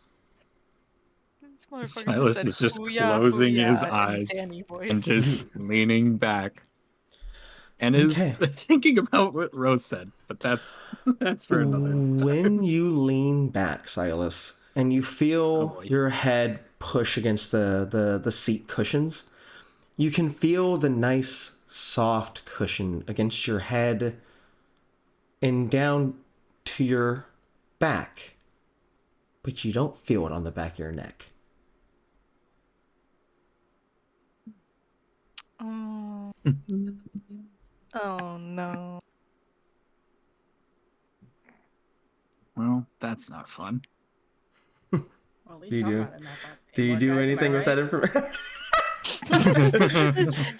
Silas goes and he just goes to reach back to his neck to check on the thing again. When you place your hand on the back of your neck, you do not feel flesh. You feel one smooth metallic plating.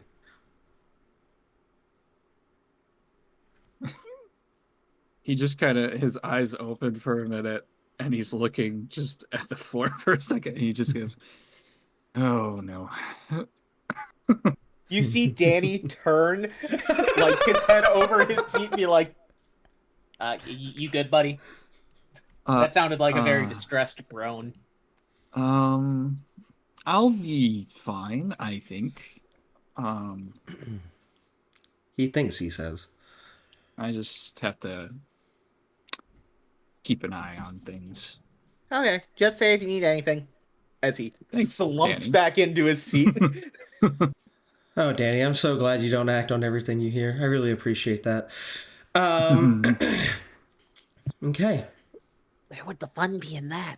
Well, having surprise tools we'll use later is way more interesting. I agree. Does anyone The else? mystery mouth Cthulhu. Yep. Does anyone else do anything? She's got it. No. Okay. I will say with that, the flight goes on its way, and before long, the plane finally does come to a landing. You can only assume at Site 83. That was not me rolling dice. That was me dropping one on the floor, just an FYI. About to say, what you rolling? And what are you doing? You are all. Fucking hawks around here. Let's see here. Level 1. All right, y'all finally get to see level 1 for the first time. Let me throw you all onto here. Level 1. All right, welcome to level 1. When you get off of the jet and begin to work your way inside to the facility, this is the first time that really you get to really soak in just where you're landing, because I didn't really describe it before, so I'll describe it now. As the jet lands and you all look around, those of you who have never seen just where Site 83 is located, you finally see just where you've been this whole time. You land on a large platform in the middle of the ocean with water as far as the eye can see. And all you see is one large door ahead of you with an elevator at the entrance. And that's when you know now the facility just simply goes down into the depths of the ocean. Meaning, anyone with an escape plan should really be careful about that. However... What kind of swim speed do you need to get back to land from this thing? You would starve to death. Yeah, that sounds right. You ever heard of a place called Point Nemo, Danny? Uh-oh. I mean, I haven't, but he has. Let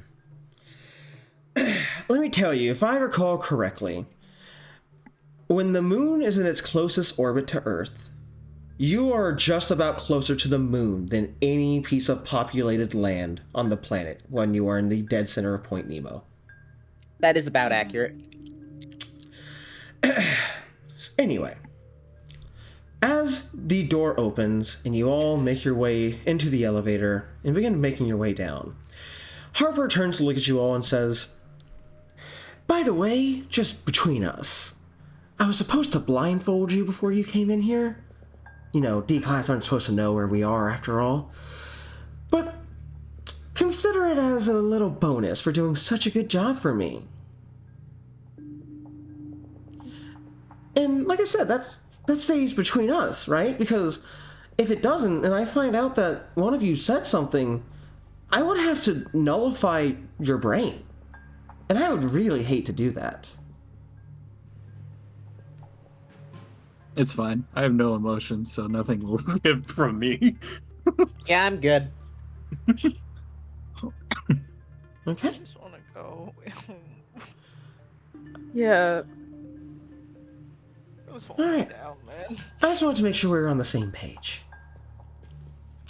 With that, the doors open, and you are greeted to the view of an entire battalion of soldiers aiming their guns at the elevator. To which Harper just raises a hand and says, "It's all right, boys. They did good." And they just walk right on past them. To which the soldiers, very slowly begin to lower their guns. They do not move. They're pretty much let me see here. Where's my drawing tool? They're pretty much like that. And there's a soldier in each square, is what I'm getting at here. And as you are making your way through, you do see at the end of the line of soldiers there, you see Rick. Hey. And he just looks at you all and goes, it's fixed now, right? Yeah. Yes. Oh, thank fuck. Dad. Oh, God. All right. All right, boys, you can fuck off now. I'll handle it from here. To which all the soldiers kind of like look at each other and then look back at him, and he goes, you heard me. Dismiss. Get the fuck out of here. Skedaddle. Andale. And then, you know, they all start to disperse and go their own separate ways. He makes his way over to you as you all meet him halfway. And he immediately walks over to you and goes, oh, this is how it's supposed to be. And just puts his arm around your shoulder and yanks you down to like beneath him, like headlock style, and just gives you a real hard noogie.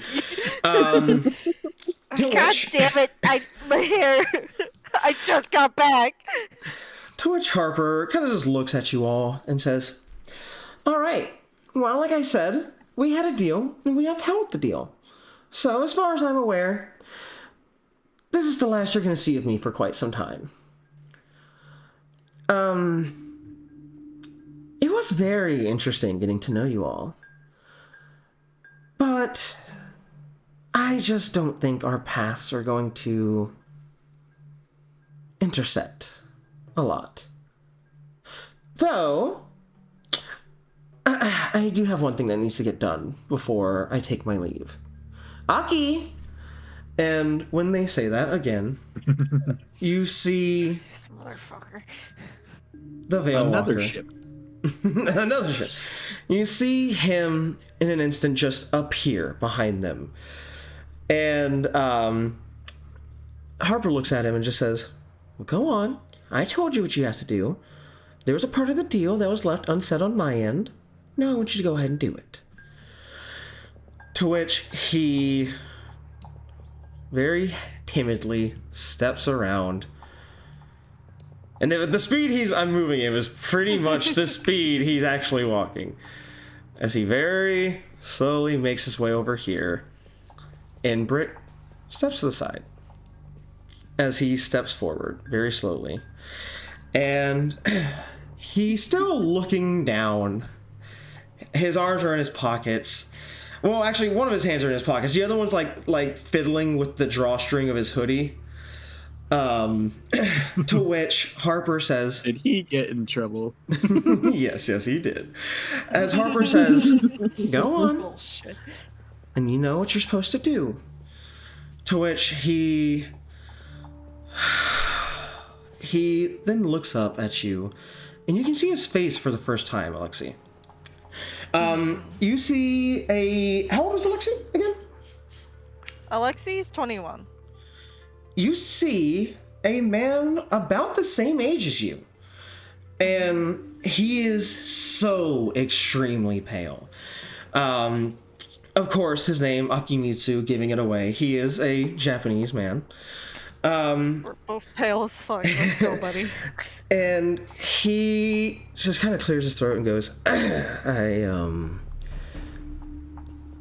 was just trying to scare you all. I didn't actually mean anything I said. I really don't like fighting. And doing that actually, it really hurt my arm too. So I wasn't really thinking. Yeah, I can tell you weren't thinking. You see, as he now looks up completely at you, because his hair is still covering his eyes, you can see both of his eyes are a complete solid purple. And you see he, as he makes eye contact with you, his eyes widen and he turns to like start to walk away, but Harper goes, ah! Hey, wait. You're not done. And he goes, We can see who the dom in the relationship is. Okay, Harper. So they wear the pants. Yes, his ass, Harper. to which he stops and goes, oh, yeah, right. And then he looks at you and like it's the equivalent of like telling a toddler to hug like a family member in public. He very slowly opens his arms up very shakily. He goes, it's important. Just go with it. Fine. And Alexi also very awkwardly like opens his arms and like one arm over the shoulder, the other arm under like the other arm, just kind of like close and then pat on the back. Yeah, as you're doing so, you pat his back. I'm assuming pretty much once the pat is done, you probably try to pull away. Yeah. Before you can, he grips at the back of your shirt and yanks you closer to him as he whispers in your ear. He whispers to you, so only you can hear. Look, I was supposed to do this because there's something you're supposed to know. Alright, what I did was not on my own accord. I had orders that I didn't want to follow, but it was to keep you all alive. If you really want to know what's going on here, just keep doing what you're doing. I'm watching you at all times. I won't let anything happen to you so long as I can help it. Me and Harper are your friends. Don't let anyone tell you otherwise. And then he'll lean back and let go of you and say, sorry, I don't know really what got a hold of me there. Guess I just wanted to do good for Harper. Yeah. Danny and in his head. like, wow. Alexi kind of like does one of like those like kind of like very light punch to the shoulders, like, yeah, I accept your apology. When you do that, you watch as he just blinks and reappears behind Harper again. And Harper looks at him and goes, see, that wasn't so hard, was it? Alright, well, like we said, I have places to be. And I can't say that we'll see each other too often. At least not if I can help it. Just keep doing what you're doing. I'm sure things will be fine. And maybe we'll see each other again. Bye-bye now. And you watch as Veilwalker, as Aki puts his hands on their shoulder. And the moment he does, they're both gone.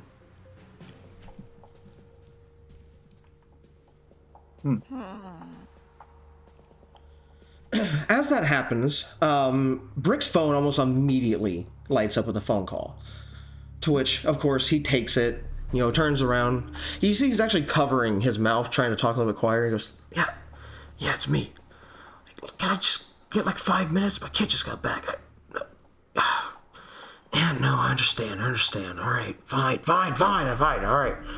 And then he hangs up the phone and he goes, all right, kids, I'd like to stick around, but the work never stops. Yeah. Me and you, I haven't forgotten. We'll have our talk later, all right? I'll shoot you a text, and I'll tell you when I'm on my way. Just keep yourself busy. Yeah. As for the rest of you, just forget anything that just happened here. You did not meet that person. You did not meet that other person. You never saw those people. As far as you're aware, you just got sent on a special mission with a Mr. Nobody. Alright? Got it. Okay. I'll see y'all around. And with that, you see he hurriedly begins to rush off. What the fuck was that sound? Leaving you all to your own devices. Huh. Of course, there is only one more person you need to speak to. I'm sure you are all aware of who that is. We gotta go find Daddy. Yeah. Reva will turn to the rest of them and just go, I suppose we should go find Gerald. I was gonna go look for him anyway, but I think it's best if we all go speak with him. Yeah, you know what? You know what would be funny is if we continue to act as we're not in our bodies. I think that'd be really fucking hilarious. Let's not stress him out anymore. In light of everything that we've just dealt with, I'm gonna go with Alexi on this one. What? Hell yeah. I'd like to not have to deal with serious things for a minute. And this sounds nice. Yeah, Reva, I almost died in your body. I think we have just a tiny little bit of fun here. I think that'd be a really good idea. Yeah, Reva, as soon as he says that, Reva kind of like pulls the coat back a little bit. Alexi's just to see the torn clothing where it was, and she goes, "Hey, fine," and she'll like try to like tug it closer so it's a little more hidden. Cool. All right, everybody, remember your parts. Yeah. Okay. I want to take my money back off of Silas's body. Oh boy.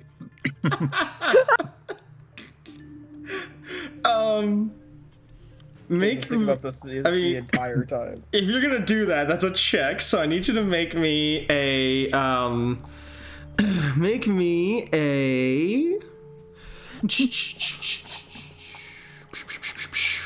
I guess it's just a stealth check, really. You're trying to sneak it out of his pockets. Yeah. It'd be stealth. Yeah, make me a stealth check. Okay.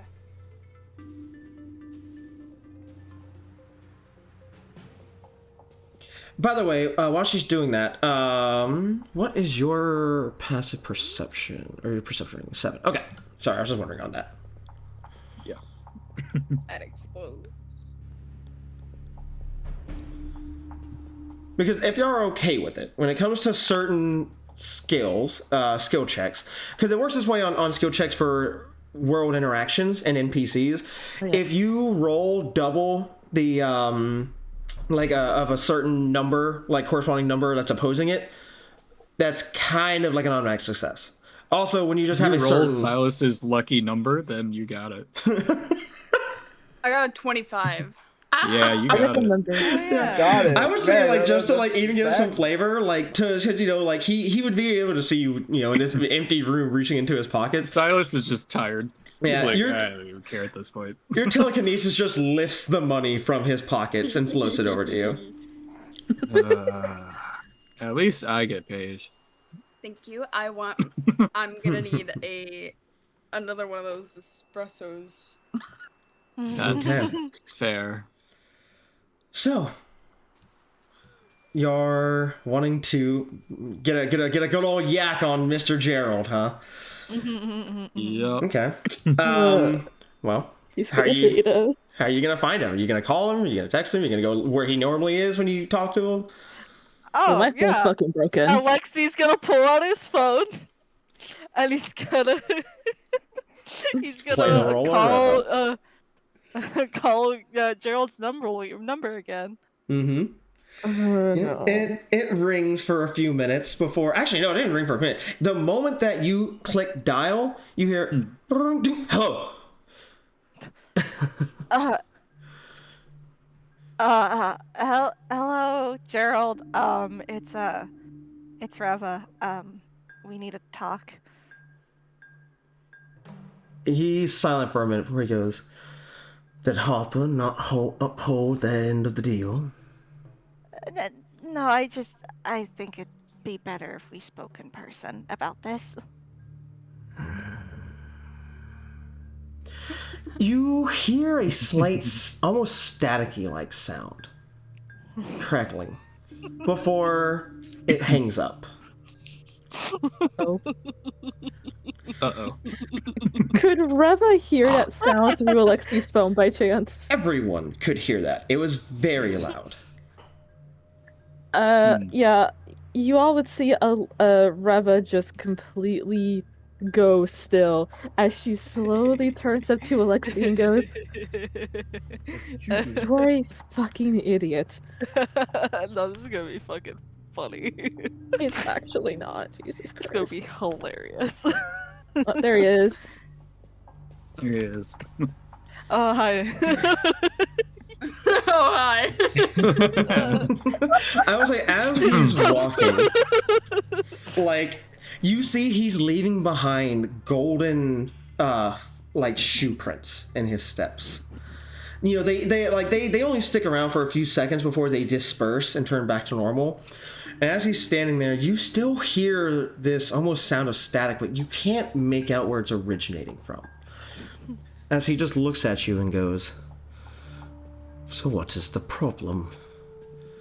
What did Harper do?"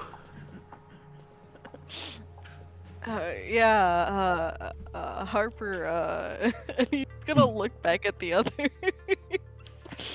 This is your idea.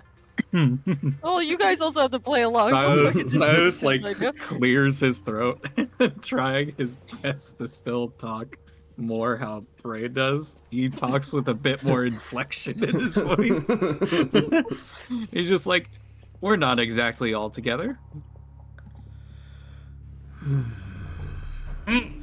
He will then turn to look over at you, Alexi, still thinking it's Reva, as he says, "I knew it was a bad idea. I said a long time ago to not let them place their hands upon you, and look what happens." And Alexi's gonna do like a little boop to his nose. He goes, "You're a fucking idiot." And he's gonna step away as fast as he can before Gerald can do anything.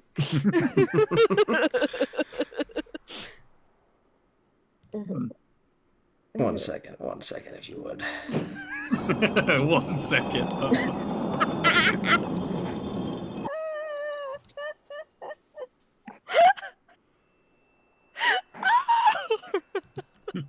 Reva just has her face in her hands like, I didn't want to do this. Yeah, Silas no, we're all is together again. Silas is looking away from Alexi now, just in case anything happens. Yeah, we're perfectly fine. In fact, we're more than perfectly fine. So I left for I a don't know second. what your Why did problem we decide to prank Gerald? because what Alexi positive thinks it's outcome fucking is coming hilarious. from this? Alexi thinks it's fucking hilarious, so and everyone agreed, for the exception of Reva. But I said nothing, and I assume Chuck said nothing. Yeah. Yeah, he looks at you now, Reva, and kind of steps towards you, you know, looking down at you. He is significantly taller than you. I know. And he just stares at you for a moment. You know, and he always has, I've described his facial expressions to you so many times, that the bags under the eyes, I mean, his portrait is pretty fucking picture perfect as to what he looks like 100% of the time. Mm-hmm. He's looking at you with that exact look before he slowly raises his hand up to his golf cap and takes it off, and then raises his other hand and wraps it around, like, around the back of your head, and to where he's holding your head, and just pulls you forward and places your head against his chest and goes, Is he bald? No, he's just got, like, snow white hair. That bitch is, there's no pigment left in that hair at all. On his beard is, his beard mustache is graying with, like, it's like peppery. But the hair on his head is white, solid white. And he just holds you there for a moment before he goes, "It seems you're getting along with your friends." Yes, as soon as he does that, he would kind of feel like her, where she was originally a little bit tense earlier, he could feel her just almost instantly relax as one of her hands will kind of reach up and just kind of clutch a little bit lightly at his coat. She just nods her head and goes, "Just a little bit." Good. Then that means I can fucking scold them for the injury that you clearly sustained. He says as he pulls the coat off of your shoulder. Man. Oh my god, old man. I'm sorry. I got my strength back. I needed to be in the fucking front lines. Guess what? I got fixed. That wouldn't have mattered if you didn't go there in the first place. Oh my god. If we went with the other idea, we would have been mauled by a pack of fucking dogs. You're not aware of that. That was all conjecture. I told you going with Harper was a bad idea in the first place. Harper was perfectly fine. In Harper's fact, a lying was little fucking shit. G. I gotta Harper say, I think this is made going the exactly how I Walker. expected it. The Harper. Hey, made the how Walker distracted would you apologize say to Gerald and Alexi are with their Very. shouting at one another? If you're gonna try and sneak away, I mean, feel free, but that will require a stealth check. He's not trying to be stealthy about it. He's just walking. As you're walking away, you watch as and almost instantaneously, a golden wall of sand forms in front of you, and he goes, "And don't think I forgot about any of you others." I did literally nothing wrong. That's not what I'm getting at here. Now turn around and walk back here. As he slumps and walks back into place. It's that, okay, dude. You almost got it. With that, the dust wall forms. Want to get yelled at. It disperses. No one wants to. He looks over at you again, Alexi, and goes, "I will not hold anything against you because I know whose son you are." I fucking obliterated that thing because I was next to it. Maybe if you had a little more reliability in me, then maybe I probably wouldn't have gotten hit. But I didn't die. That's all that matters. My belief in you, if it were higher, would not have resulted in you getting hit. Is that what I just heard come from your mouth? Fuck up, old man. I believe this conversation is done. He's going to look at the rest of the group and say, "Now, because I can only handle so much of talking directly to Brick Jr." Silas just... I You will... start making a count of Brick Jr. being used. I will tell you the other thing that I was coming here to do if you were successful, in which clearly you were. As much as I still disagree with working with Harper, I still must tip my hat to you all and give you a good job and a figurative pat on the back. I'm sure I will receive notes on how you performed later, and when I do, I know I will be pleasantly... I will not say surprised, because I expect good things from you all. So I will just say I will be pleasant to read it. While you were gone, I was able to secure actual downtime for you all. You will not receive any tasks from me for at least several days, and you will not have to worry about any maniacal D-class killing monsters. Oh, thank God. Thank God. However,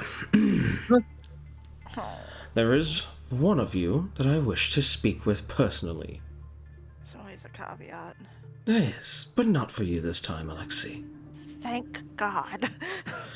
With that, he is going to turn and start walking away, and as he does so, he's going to say, "Silas, expect me in your dormitory by tomorrow afternoon. We are having a talk together, me and you." I wanted sleep. Oh, no. And with that... Where is it? Where is Hey, it? you two should kiss. Hey, you two should kiss. Alright, with that, he turns and leaves the room, leaving you all to yourselves. And that is where we will end tonight's session. Yay! Thank God. Oh no. Yay! Alexi's back in his body, and it's even more chaotic. Reva's back in her body, got like a partial hug from her dad. I'm happy about that. Silas is so freaking tired. Ray has now her he money has to back. talk to Gerald. Alexi got a hug from his dad Well, and a Milton's money. weird introverted kid. You leave Bale Walker alone. He's my sweet innocent boy. All right, y'all. Well, a couple things I want to make y'all aware of. One, no session next week. I will be at home. So no session next week.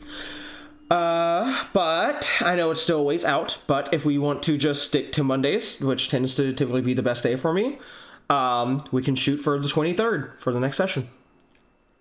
Yeah. Works for me.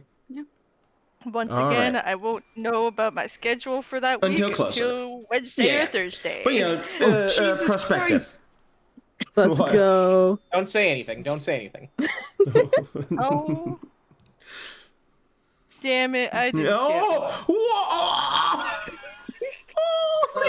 I told you I'd bribe you later. You told me you would, and you did. Oh my lord! Wow. get this time. Oh, yeah, Atari going. Let's go Atari. Atari going. They're never even here. Fuck that guy. I know they're here. Oh my god, the new subs goal was met. Good shit. The new sub. Yeah, I saw I had the power to do that and was like, yeah, might as well. I also didn't like that I didn't have my hype train conductor sticker anymore. Next session is a Peach episode. Potentially. Hey, look, I will tell you this. A couple things to make y'all aware regarding this campaign, because I'm in a good mood. I do my best. There are 2 folders when it comes to maps on this on this campaign. The one is Site 83, of course, with all the levels to Site 83 in rooms. The other folder is just titled Outside Site 83, and there's currently 5 maps in there. So take of that as you will. The other thing I will tell you... Than the other server. For real, there's so many maps in this compared to the other campaign. The other thing I will tell you, because just to give you an idea of how long chapters last, because you level up at the end of each chapter, you are not getting a level up this session, because this is not the end. However, if things progress the way I think they will next session, by the end of next session, you will officially conclude Chapter 2. And you will all get a level up. Just to give you an idea of how long chapters are going to be. The other thing I was going to tell you was because I am the director, and I get to hand out rewards as I see fit. Again, very similar to Cyberpunk. I'm very happy with this entire session, with how the combat played out, with how creative a lot of you got, with the roleplay aspect. I'm very happy with all of it, so I will give you all a reward, each of you. However, just be aware, it is based on your disruption class. That's just simply to help out the lower disruption class players. Because if they were to get the same reward as a higher disruption class, there's kind of a power imbalance there. Yeah, he's talking about me. So, do I have any dark players here? Yes. That's what I thought. Ryan, go ahead and give Danny go ahead and actually, you can write this in your miscellaneous notes. But he will get a temporary +3 additional die to his next 4 rolls of his choosing. Got it. Not only that, feel free to give your... Write so fast. Oh no, this one don't type down. Just do it. All right. This one, feel free to put a single permanent attribute point into any stat you want. Woo.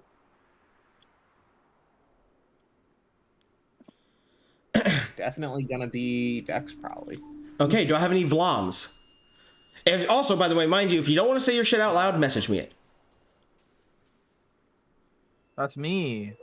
Okay, I'm just gonna go down this list and actually here I'll just say it out loud with the disruption class and just add it to your sheet. Okay, that way if anyone doesn't want to give up what their disruption class is, they don't have to. Vlom, go ahead and add, just like how I gave 2 additional dice to I already just what did I give you, Ryan, for your dice? You rolls? gave me 3 plus 3d to 4 rolls of my choice. Okay, Tristan, you get plus 3d to 2 rolls of your choice. And you get a physical stat point that you can put wherever you want. Of course, minus the bumpers. You get it will count for a bumper if you use it. So, for my 1 second, please. I'm checking on something.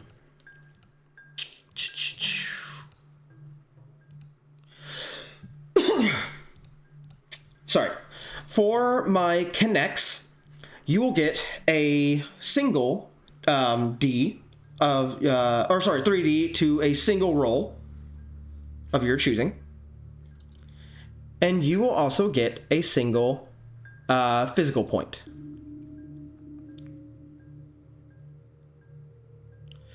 To my Eki, if there's any, you will get no additional Ds to add to a roll. And you will get... I've given out 2 physicals already. I think I might get this on mental.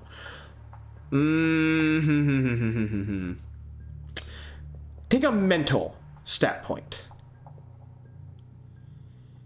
And to my Amida, if I have any, fuck you. You get nothing. All right.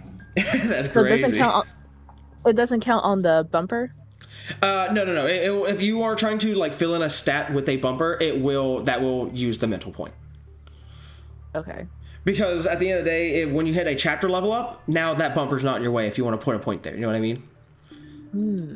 So keep that in mind. If any of you try to put something in a bumper, it will take the stat I just gave you, but you will be leveling up here soon, and that won't matter anyway. All right. Good shit, guys. I very much appreciated it. Very good session. So, bit of a longer one, but there was a lot I needed y'all to get done, so I really need to make sure it got done. And to any viewers who stuck around for this long, thank you very, very much. And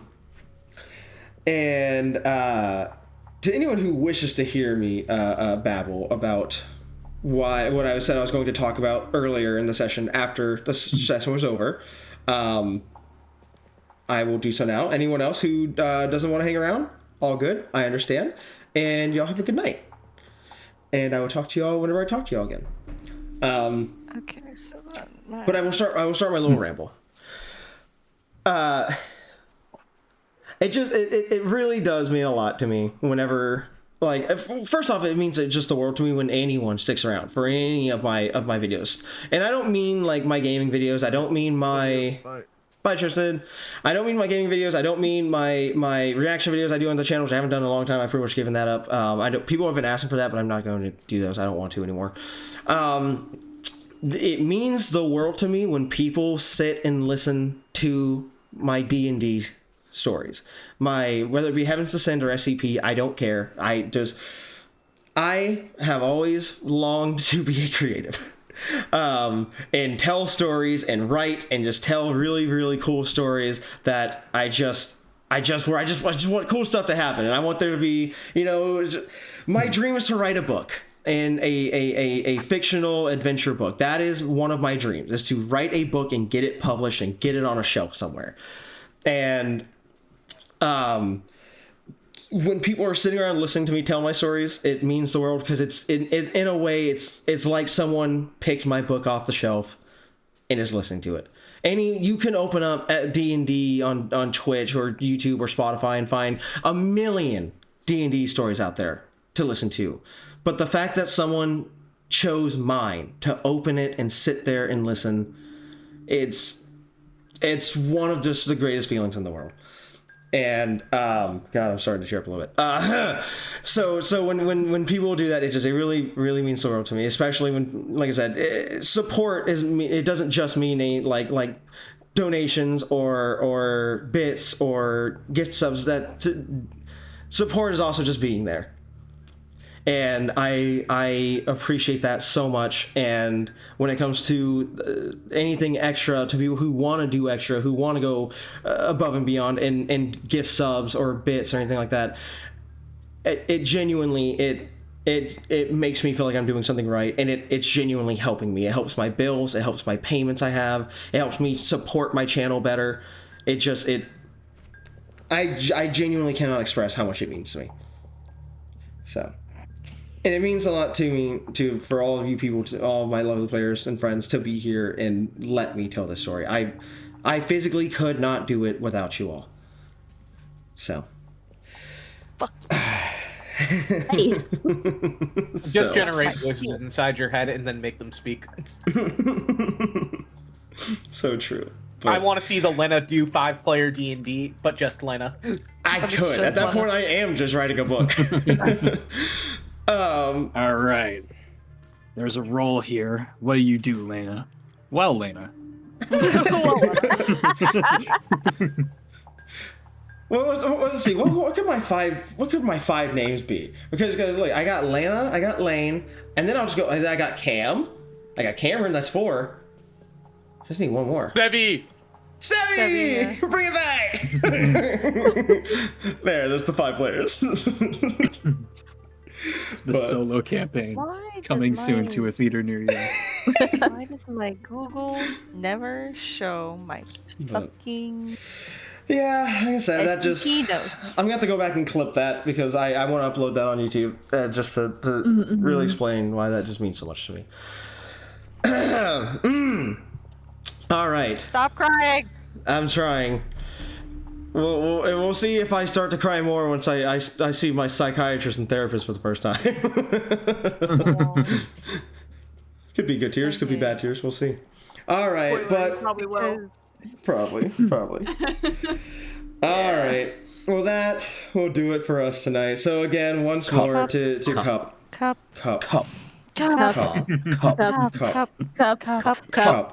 more to Cup.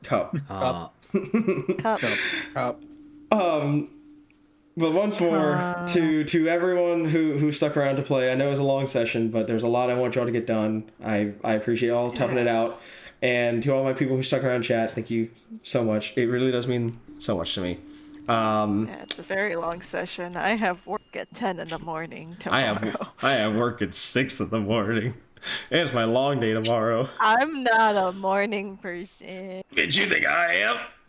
Excuse me. Yeah, but you've probably done it for longer than I have. So I've been doing it for I've been getting up this early for work for the last 8 years. Yeah. Guess who hasn't? Alrighty, y'all. Well, I'm just getting the music ready. If y'all want to keep chatting, y'all can. I'm just trying to get my music up and ready for to end stream. Okay. Well, I'm fucking getting out of here. Get the fuck out of here. Oh, I heard myself go by. Bye. Bye-bye. All right, I got the music ready. All right. Good night, y'all. Good night, everybody. Thank y'all for being here. Have a nice night, everybody. Goodbye. Where's the end stream button? Bye. Where?